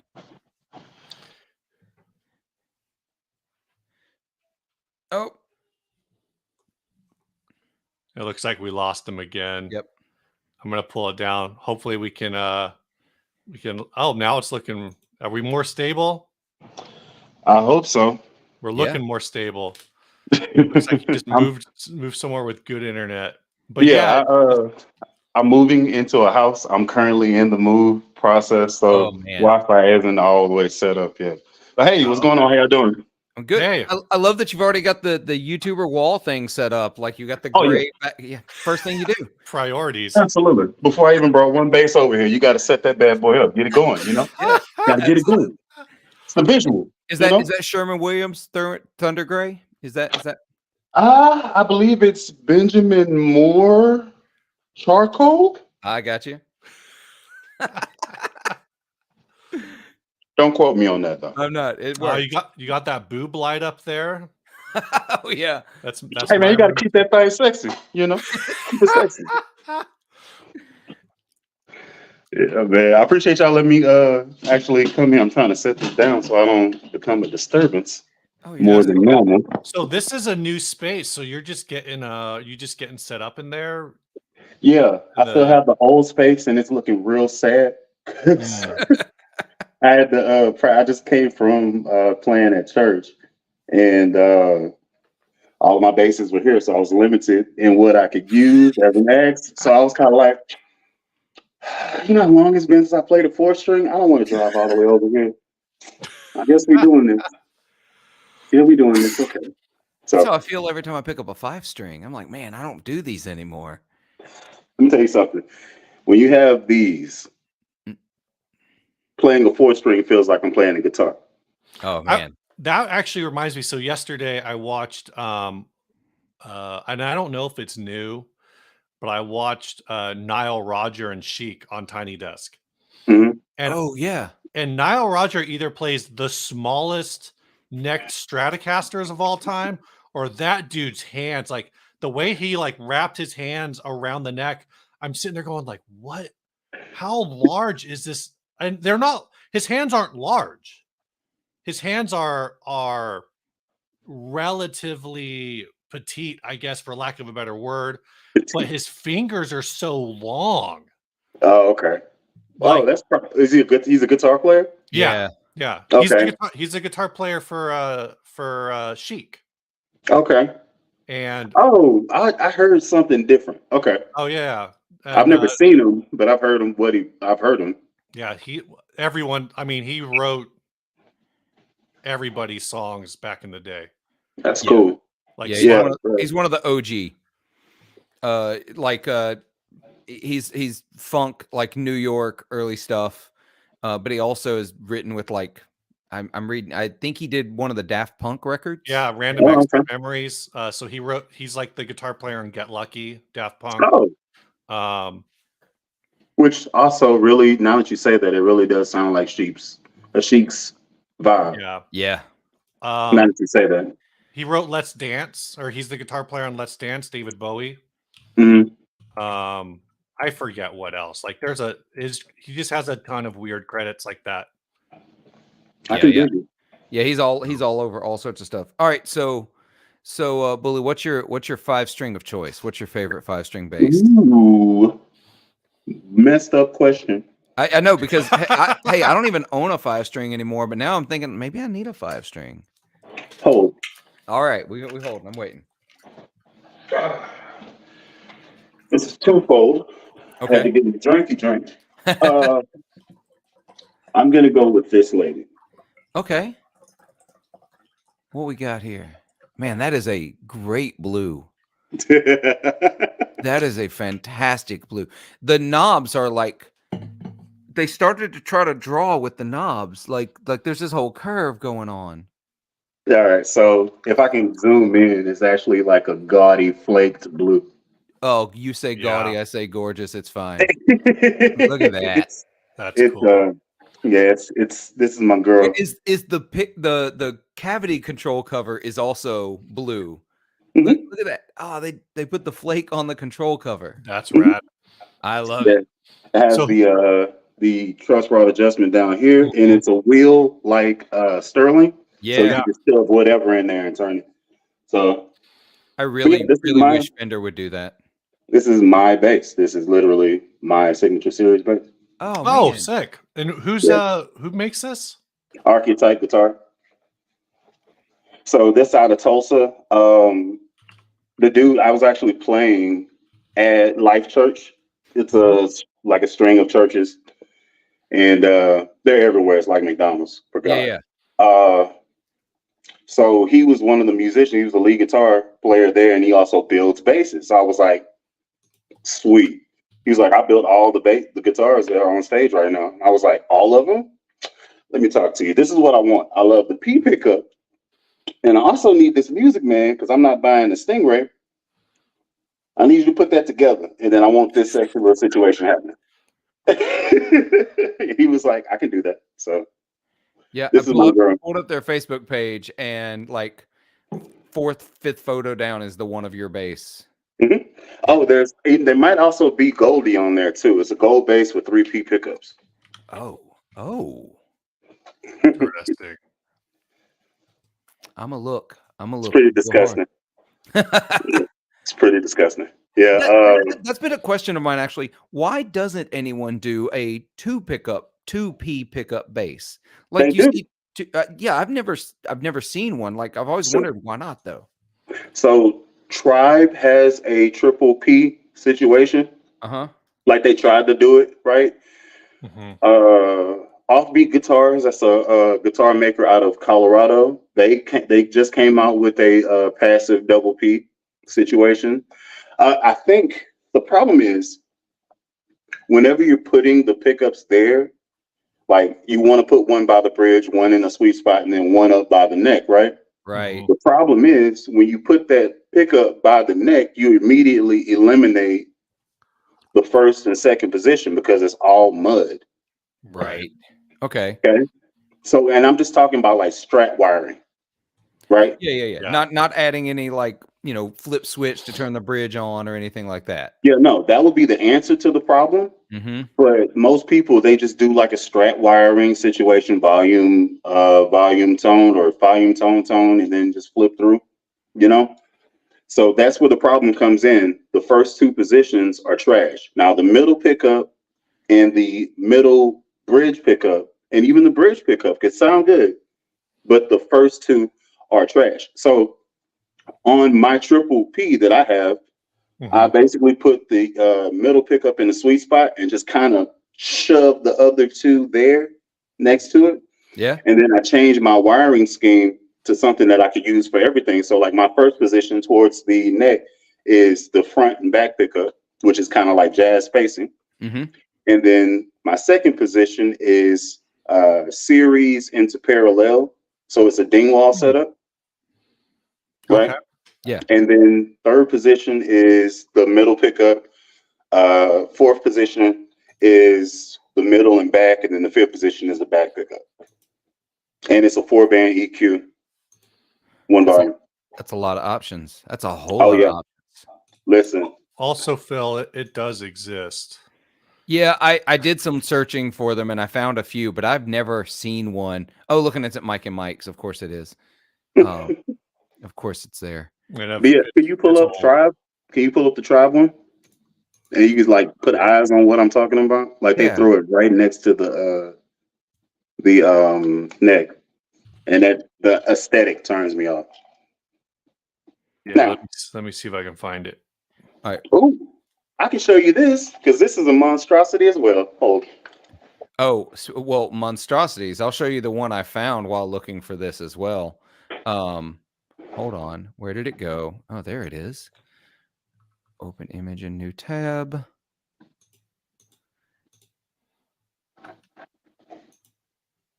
Oh my gosh, what the heck?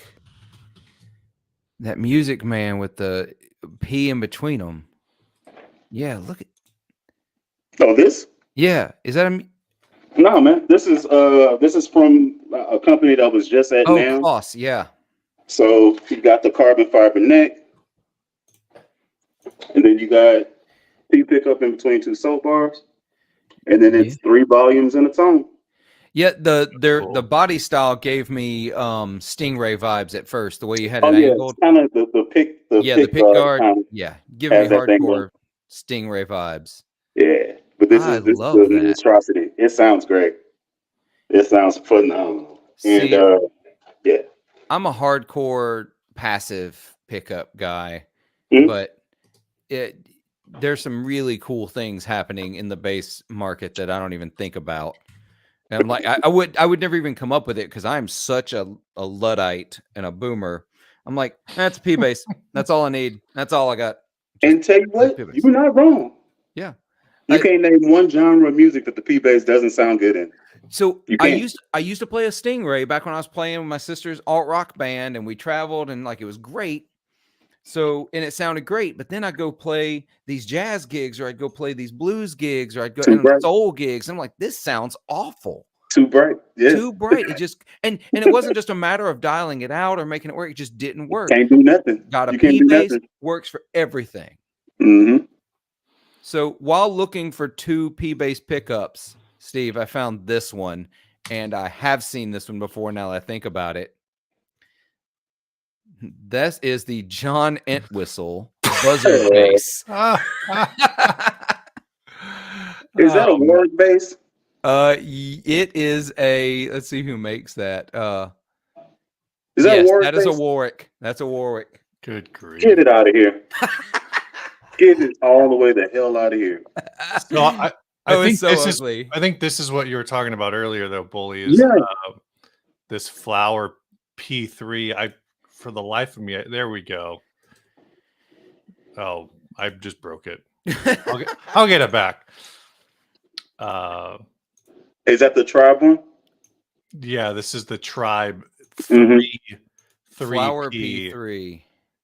Got P base. Yeah. It's a looker. You definitely gonna get seen. No. For sure. It's a little too loud for me. And Well, here's I the don't mean thing. the volume. If you don't if you don't have that type of personality, it's You not your don't do it. Don't do it. don't tickle your fancy. But let me tell you something. I did a what was it, kind of like an improv gig, and I brought out my pink Junior Jet. Mhm. These people laughed until I started grooving. Then it wasn't a game no more.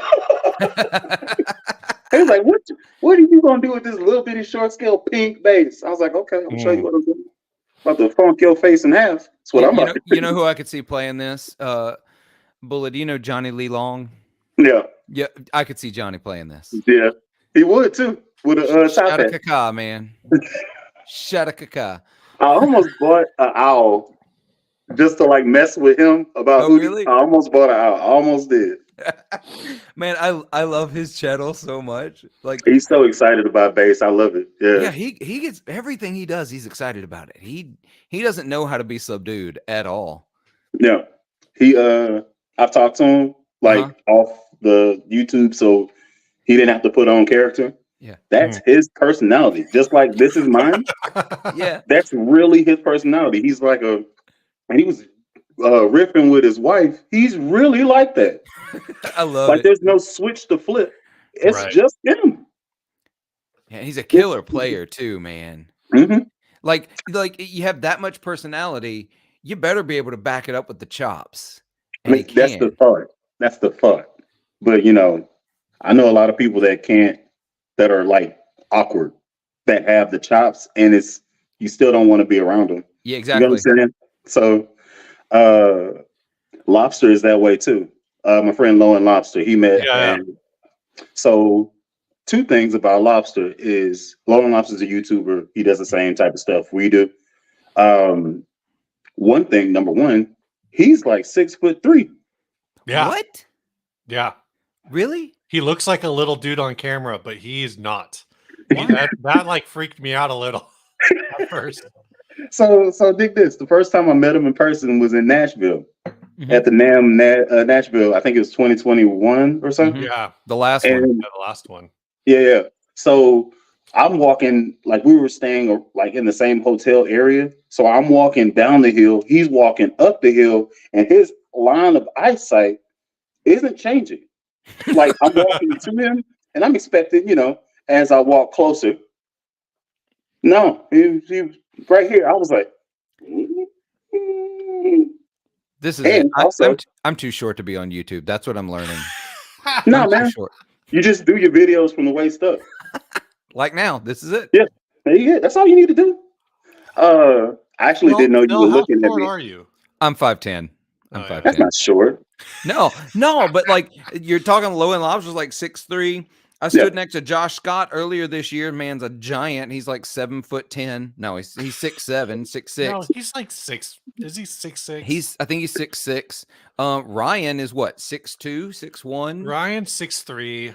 Yeah. I'm 6'2". Bully, what? You're 6'3", 6'4", something like that? Somewhere in there. Depends on what gas station I'm leaving. Rhett Scholl is like 6'4". When I stood next to him, I'm way too short to be hanging out with y'all. No, man, you just take like 2 steps back when you talk. You cool. I remember, I think it was my first or second NAMM, standing in a circle with Josh Scott, and there's a dude that works for Earthquaker that's like 6'4", and there's a dude that works for Walrus that's like a solid 6'4", 6'5". Ryan Rataski from Fuzzrocious Pedals is like 6'2", 6'3". Yep. So I'm at 6'2", and I'm the shortest guy in the circle. It's weird, ain't it? It is jarring. It's weird, ain't it? I'm not used to looking up at people.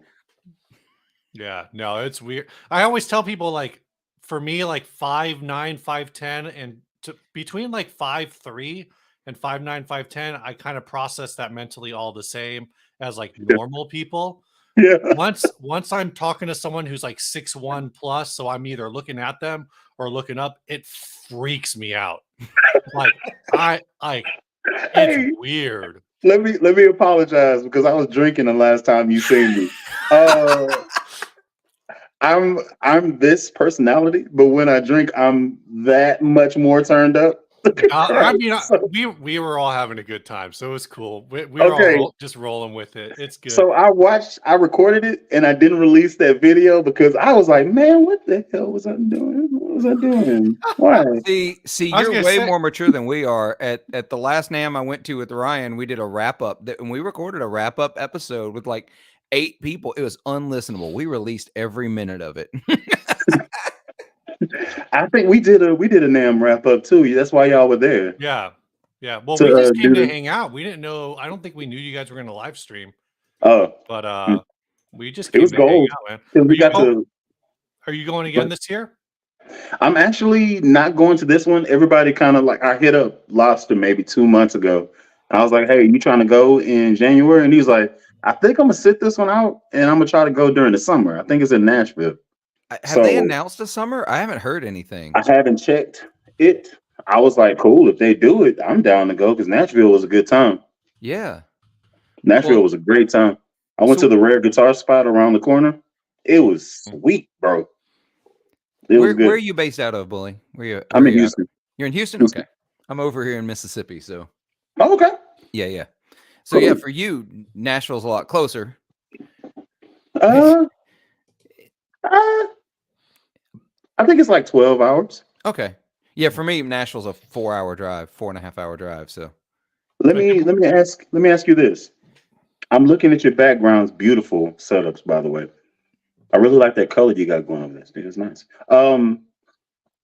How do you feel about Thunderbird basses?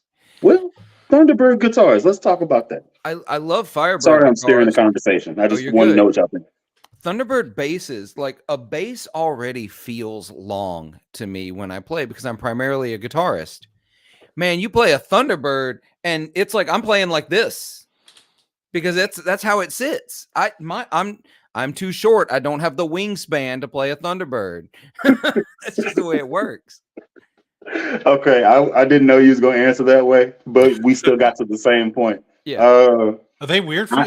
I want a Thunderbird, but when I could no, Thunderbird. don't. I feel You like want to go play one. You want to go play one. Go play one. Yeah. that's fair. They're And then- very cool, but when you actually have to play one, they just get really awkward to play. Back when I could have probably have pushed my way into an Epiphone like a Pro, Thunderbird Pro. Mhm. I just didn't, and I was so obsessed with like it's got to be the neck through. If it's not a neck through model, then I don't want it. And the prices on those have gone up since then, and they're hard to find. Yeah. Mhm. And I do run into that problem where it's like, I mean, you see what I got back there. The white is an Italia semi hollow that was gifted to me. That one's cool. Phil and I have the same jazz Squire jazz bass classic vibe. And then I got that PVT 20, which I got in a trade with one of our listeners. So I'm kind of like a traditional shapes kind of guy, and so yeah, Thunderbird might be like kind of like a visual stretch, but I don't know. I kind of I've always wanted one, but maybe I don't need to own one. So here's the thing. I have a Mount Rushmore of basses, and the Thunderbird was on it. Mm-hmm. I have a Epiphone Gothic bass, so everything on it is black strings. I wasn't going to shell out $2,000 to get a legit Thunderbird. You can keep it For sure. Agreed. So I went and got the Epiphone version, and I like how it sounds. I love how it looks. It doesn't fit into a gig bag. It's number one. Doesn't fit into. I had to get a specially made, I had to get an Epiphone case shaped just for the bass itself. Yep. Yeah. Takes me off. Next piece is it dives like Michael Phelps. It's just it's amazing. Listen, I have the CFG strap, the thick the thick Yeah. scrap that don't move and all that good stuff. Skadoosh every single time. If you're sitting down, forget about it.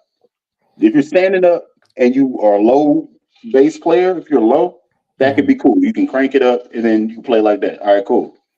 If you're doing anything else, no. What was the next thing? No, that's about it. The shape of it, it. I I feel the love, same way about the Rickenbacker bass yeah. and this Thunderbird. Like Mhm. they're my Eleanors. Like I want to look at them from afar and admire them, but I can't get it because you never want to meet your heroes. It's kind of what I'm getting. Well, You know what I'm saying? I'm going to bring this up talking about the gig bag because I have looked for a gig bag for the Firebird, and they just don't exist. You can try to get a base one, and it sort of works, but the way the headstock angles, it's real awkward because that's what Cower uses for their Banshees. They use a mono gig bag, bass gig bag, and it Mhm. works because I think he uses a slightly less angled headstock because he uses the banjo tuners. Now I don't have the banjo tuners; I have the Steinberger tuners on there, but it just I need to get one to try it. But here's the other thing: I'm going to share this screen from my Instagram. Let's talk about the cases for a Firebird. Oh, $400.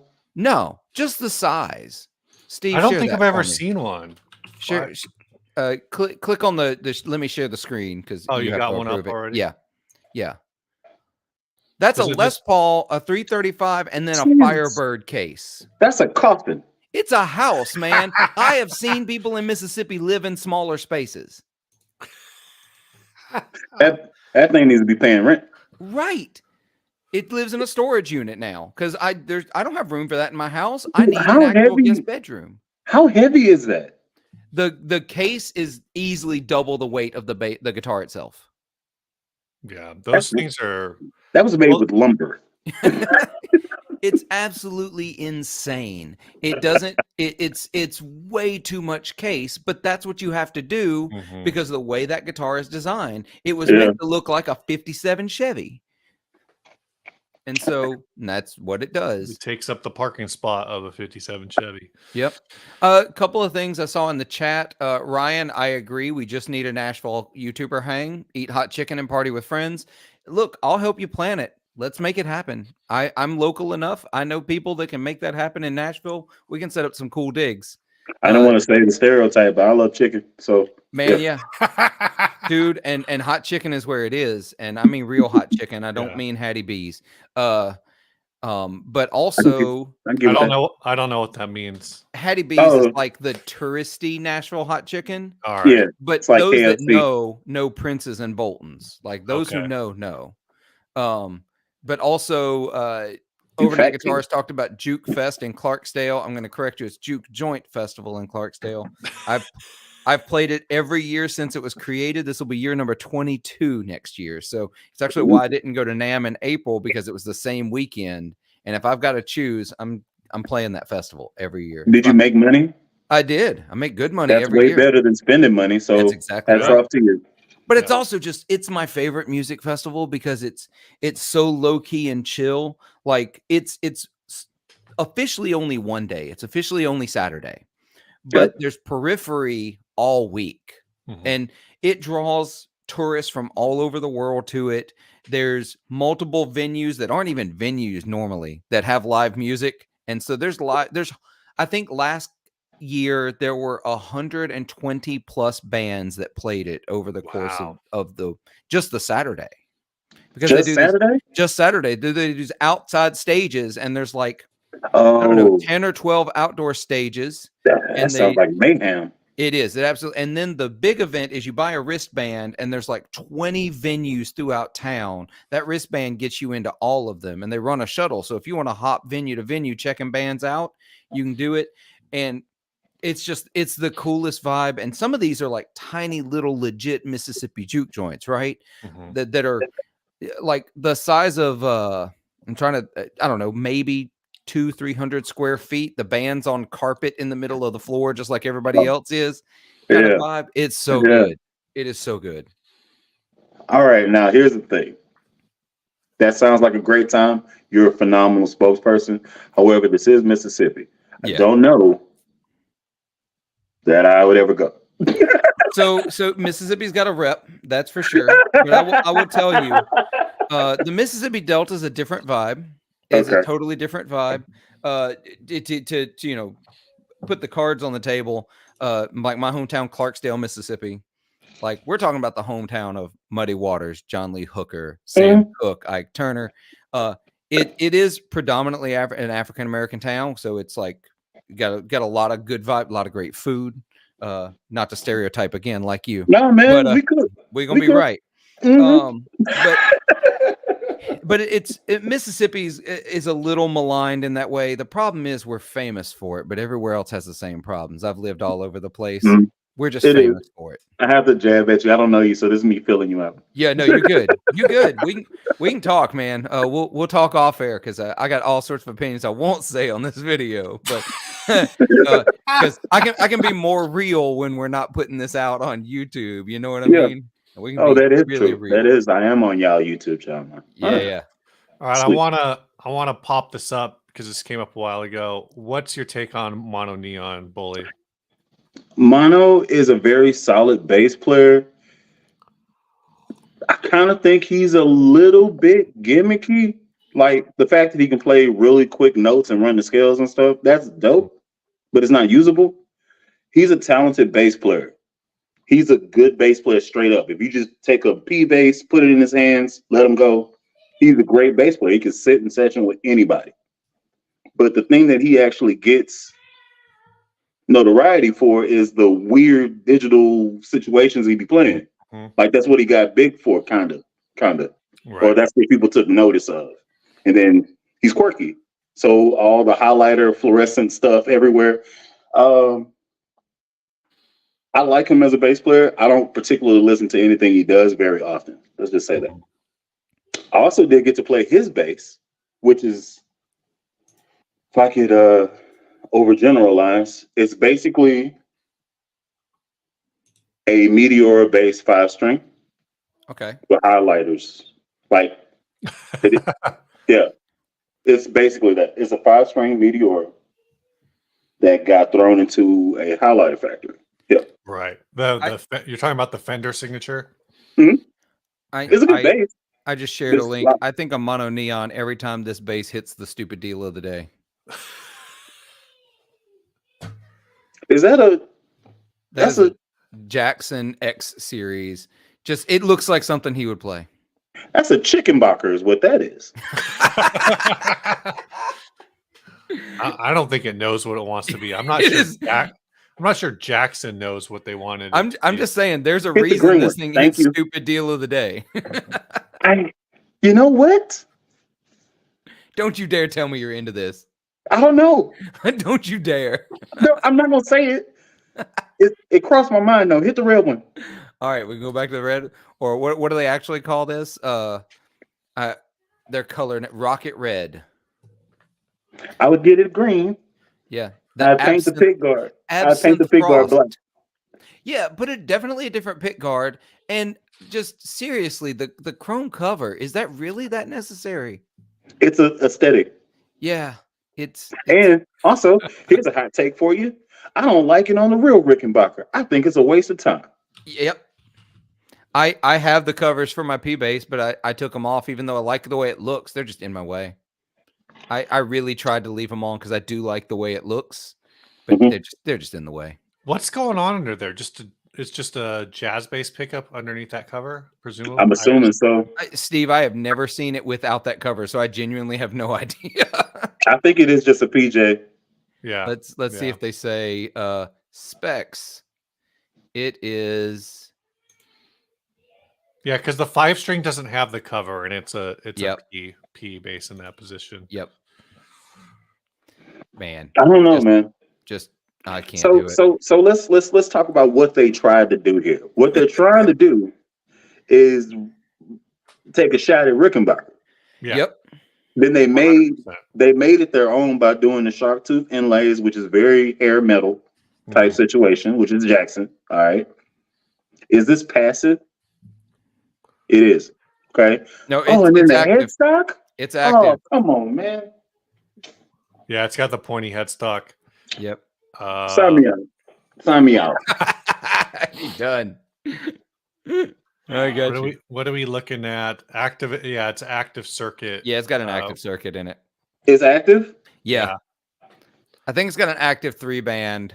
Let's see, double check that. 3-band EQ. Yep. Volume. Where's the battery? Did I miss that? Yeah, it was on that same shot with the volume, headstock. You got distracted by the headstock. It showed the back of the body with the battery cavity. Oh man, damn it. Yeah, it's a master blend and 3-band EQ. Yeah, it's too much. I every time I see it, I've picked them up in guitar centers because there is one in every guitar center in America right now. It doesn't matter where you are. Walk into your guitar center, there's one in the bass room. Yeah, because ain't nobody buying it. And I'm sure, you know, for Black Friday, they're $750 now. They'll get knocked down to $450. Well, I think that's what the stupid deal of the day price has been, and they've showed up at least 4 times in the last 3 months. So, yeah, it may be today. I haven't checked today. What's the stupid deal of the day today? I haven't checked in years because I can't. That's not true. It's not years. Man, I look all the time. So while you check it, let me ask y'all this question. What guitar, y'all are both guitar players, right? Steve's a bassist primarily. I'm just bad at music. Steve. I know. Steve, are you calling yourself one of us? Sometimes. When it comes to countering Ryan, I call myself one of y'all. He said, y'all. Right? I love it. I'm in the background. One of us. We're talking earlier before you showed up in the chat about how I don't play bass enough. And the reason I think he said he plays there's 2 hours a day where guitar is in his hands. Mm-hmm. Yeah. I got maybe then you should be better. You should be better for all that time. I should be. All right, what was your question though? Okay, so what is your dream guitar? Do you have it? Would you ever get it? Because I can tell you what mine is, but I don't think I'll ever buy it. Oh, you have it. What the hell is this? Let's talk. This is it's a reissue 58 Gibson ES335. Made in the Memphis factory, which Memphis made the best Gibsons. I don't care what anybody says. Okay. And this is the guitar I should have bought 15 years ago. Okay, that's the one. Yeah, this is it. This is the one. I gigged it last night for 3 hours in Memphis, actually, in Memphis, right off of Beale Street. Okay. And yeah, this is it. I bought this, actually traded for it earlier this year, finally. And this is it. This is the one. This is the one my wife has been instructed. If the house is on fire, this is the one. Save this one. You got that. I don't know what my dream instrument is. It's probably like something like a Cower custom build job. He's got a few shapes that I like, but I don't know when I'm gonna pull that trigger. If I'm gonna pull that trigger. This is a guitar, or is this a bass? I kind of want to see if I can get him to build a bass for me. He's done a couple in the past. Yeah, has built them in the past. Is this still on reverb? This is still. All I'm doing is trying to back him into a corner and make him one of us. That's really all I'm trying to do. So this is one of his basses that he built a few years ago. Oh my gosh. This was nice. used, but and he's built flip that booty around. Hold on, wait a minute. Let me marinate. Flip that booty around. Let me see that thing. Man. Ooh, that's interesting. Yeah, that's his old headstock too. That's not what he uses now. Yeah. So the thing is like he doesn't really make basses actively. Like that That is a travesty. They don't come up because I think that's just not his market. But he has made a handful in the past. This is one of them. Let me see if I can find any other ones. The thing is when I search for cow base, it comes up with a lot of. So this one here, this surf green. That looks a whatever, lot more pedestrian. Yeah, no. The daylighter. I kind of want to know if maybe he can do a Banshee base. Michael Once again, Freer we're back on the asked that Thunderbird question. problem. But maybe that's the Thunderbird problem. Yeah, we're back to because the Cower Banshee I had the same issues that a Firebird has, that you really feel like you're shifted to the left. Yeah. Steve, I'm going to share this one real quick. This is Bully. This is why we need him to make more, Doug to make more bases, because this man is the king of sparkle finishes.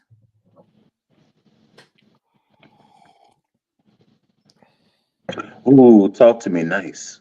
Right? His sparkle finishes. I don't even like red like that. Man. Yeah, with the gold hardware, it's so tasteful. Wait. Oh, if you like gold hardware, hold on. I'm gonna stop sharing that one. This is one that has been listed. I just think myself.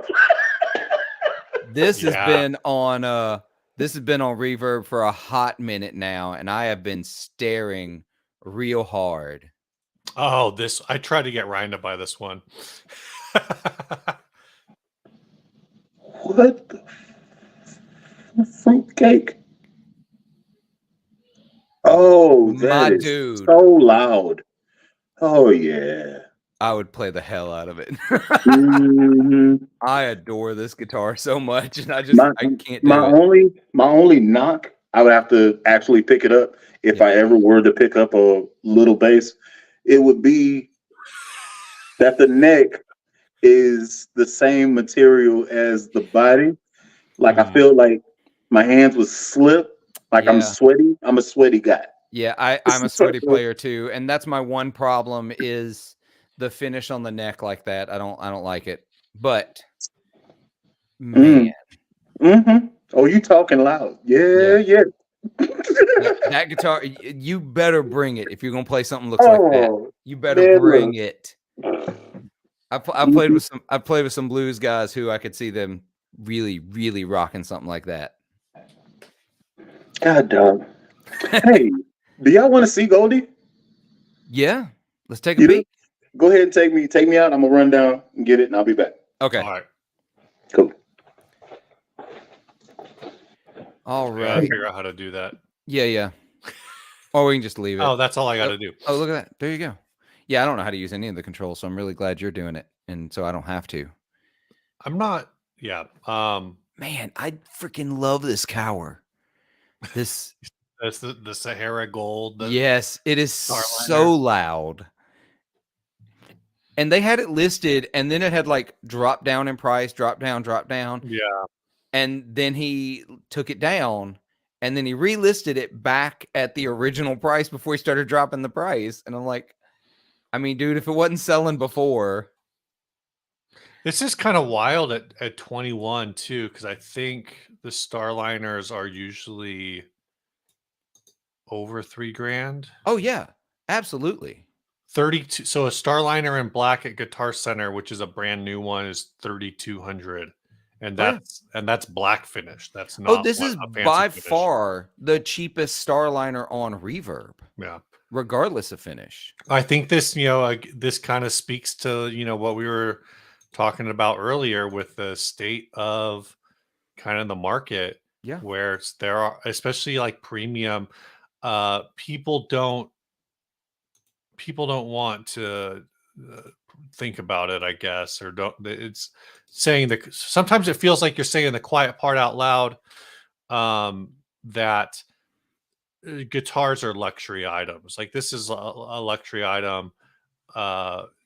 You see what people do. Every once in a while you get this like video that goes viral on Instagram or whatever, that some dude in a whatever we don't call them third world countries anymore. We call it something else. Oh, do we not? I don't know. I don't know.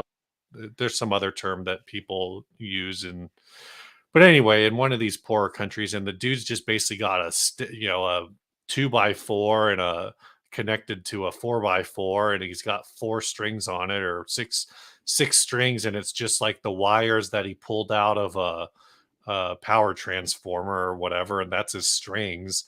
And dude's shredding. It sounds like crap because it's not the right parts, Right. but he's making better music than I make. Right. And so it's like people will manage at the end of the day.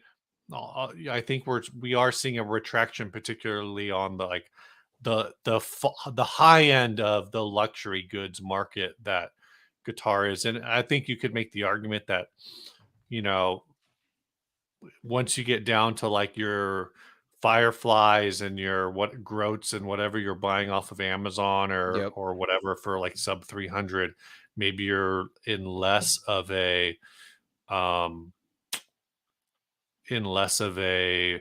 luxury good setup, because I do feel like when you call a musical instrument a luxury good, that it's dismissive to people who like eat, sleep, breathe music and just can't afford like the best stuff. Yeah.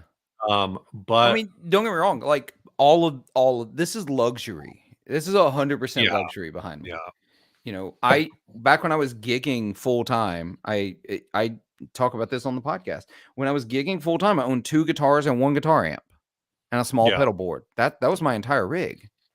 All right, what you got for us, Bully? This is Goldie. This is the sister of. This is the second iteration. Oh, okay. Oh my dude, Triple P. you got me there. I love a gold top so much. I love the fact that they do that with the cavity cover. That's like such a small touch. Yeah. That I absolutely love. Here's another thing. They have a notch here. So you can actually pick it up. That's nice. Somebody over there got some big brain. That's all I'm saying. Mm-hmm. So yeah, this is my second. These two. I can get rid of everyone except my first bass. I would have to have 4. So these 2, and then 2 other basses I have. The other ones are at my house. But as you were, go ahead. Yeah. No, I think that's. I think it's probably time to wrap up. We just hit that. We actually blew past the 2-hour mark, but that's cool. No, don't worry about it. We've been, like I said, I know Ryan actually. We were talking the other day, and he's like, man, when are you gonna have Bully on the Sunday stream? I'm like, I don't know, man. Like, I never. It's always a little random with the timing with these. Yeah. So Phil and I try to do these like, Philip, I've started calling you Phil. Is that because I'm late? Do other people call you Phil? Yeah, it's fine. I've come to grips with it. I've just accepted that people are going to call me Phil. For a long time, I was very anti being called Phil because that was my dad. And I was like, no, that's not flying. It's fine. I don't have the energy in my life or the time remaining on this earth to keep correcting people. So it's like I just live with it. But we try to do these like once every 3-4 weeks. Just to jump on Sunday morning. You are more than welcome anytime. Absolutely, man. So, and the next one will be more professional. It'll be. I was gonna say, once you get your room set up, that'll be real. That'll be real cool. Don't try to. No. This is as professional as we get. You're good. Nah, man, y'all got the background popping off. I need to give me a neon sign or something, baby. We can't be doing that. Man, cheap Amazon lights. That's all that's going on. Oh, don't think I ain't got the Amazon light popping off. Go to the channel. I'm extra. No, your spaces. You got some things in there I'm not so sure about. You got that Raiders flag up in there. Why you think this wall is great? Oh, it's happening. I'll tell you what. Well, Bully, at some point we're going to have to connect. Hit me up on Instagram, and we'll get you on the podcast sometime, and then we'll really crack down. Oh yeah, Philip does a seasonal. So what do you do? Like, how many episodes a season do you do? And then it varies. I try to do as many as I can. Basically, summers. So Bully, I work as a public library director as my main gig. That's my full-time job, and summer gets real busy for us. All the schools get let out. We get all those kids. So Mhm. I drop down about twice a week then, but it's a weekly podcast for the most part. I try to get between 30 and 40 episodes a season. Okay. Is there visuals or is it We just do. It's all on YouTube. It's here on YouTube, and it's also all on audio, the audio platforms as well. Did you already plug the name of the podcast? Oh, Sorry, 40 watt podcast. You're good.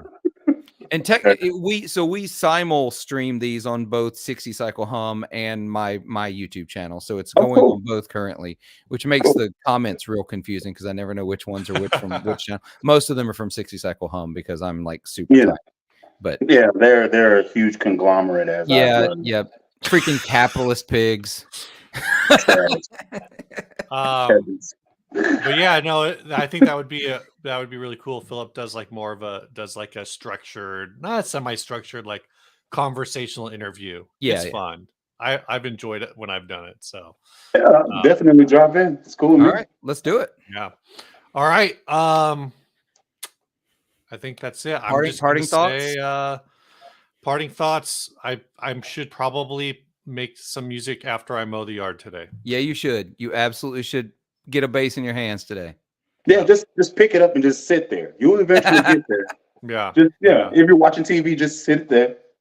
Ryan says media empire. That's the phrase the term we like to use. So when are you buying out 40 Watt Podcast, Ryan? When do we become part of this empire? Years ago we thought about that. We had this idea to do a podcast network, but we never really figured out how to do it. Two, I think it's just like a lot of work. That I don't want. It's probably just a few clicks higher. Yeah, no, that's you have multiple people. Here's the problem, and I know he's watching. You don't want him to have his own podcast. I watch y'all. You are the thing that dialed him back. That's true. You are the glue. I've seen Ryan's demos. They get unhinged.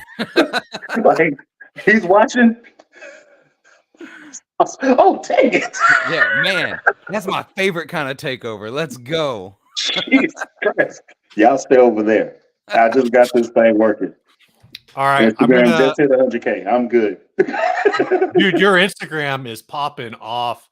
I'm gonna drop some links after we end the stream. I'll drop some links down in the description. You are Bully the Kid in 2Ds. Yes. On Instagram. Mm-hmm. Bully _ the kid. THAKID. Oh, it's an underscore. Yep. So I do reactions and I'll drop in. It's kind of a way to funnel people to my YouTube. Yeah. So the reactions are just, this is what I think whenever stuff is happening. So I didn't expect it to just explode. I didn't expect that. So it's kind of riding away. A lot of fun. All right. I'm going to end the stream. Say goodbye, everybody. Bye, y'all. Goodbye, everybody.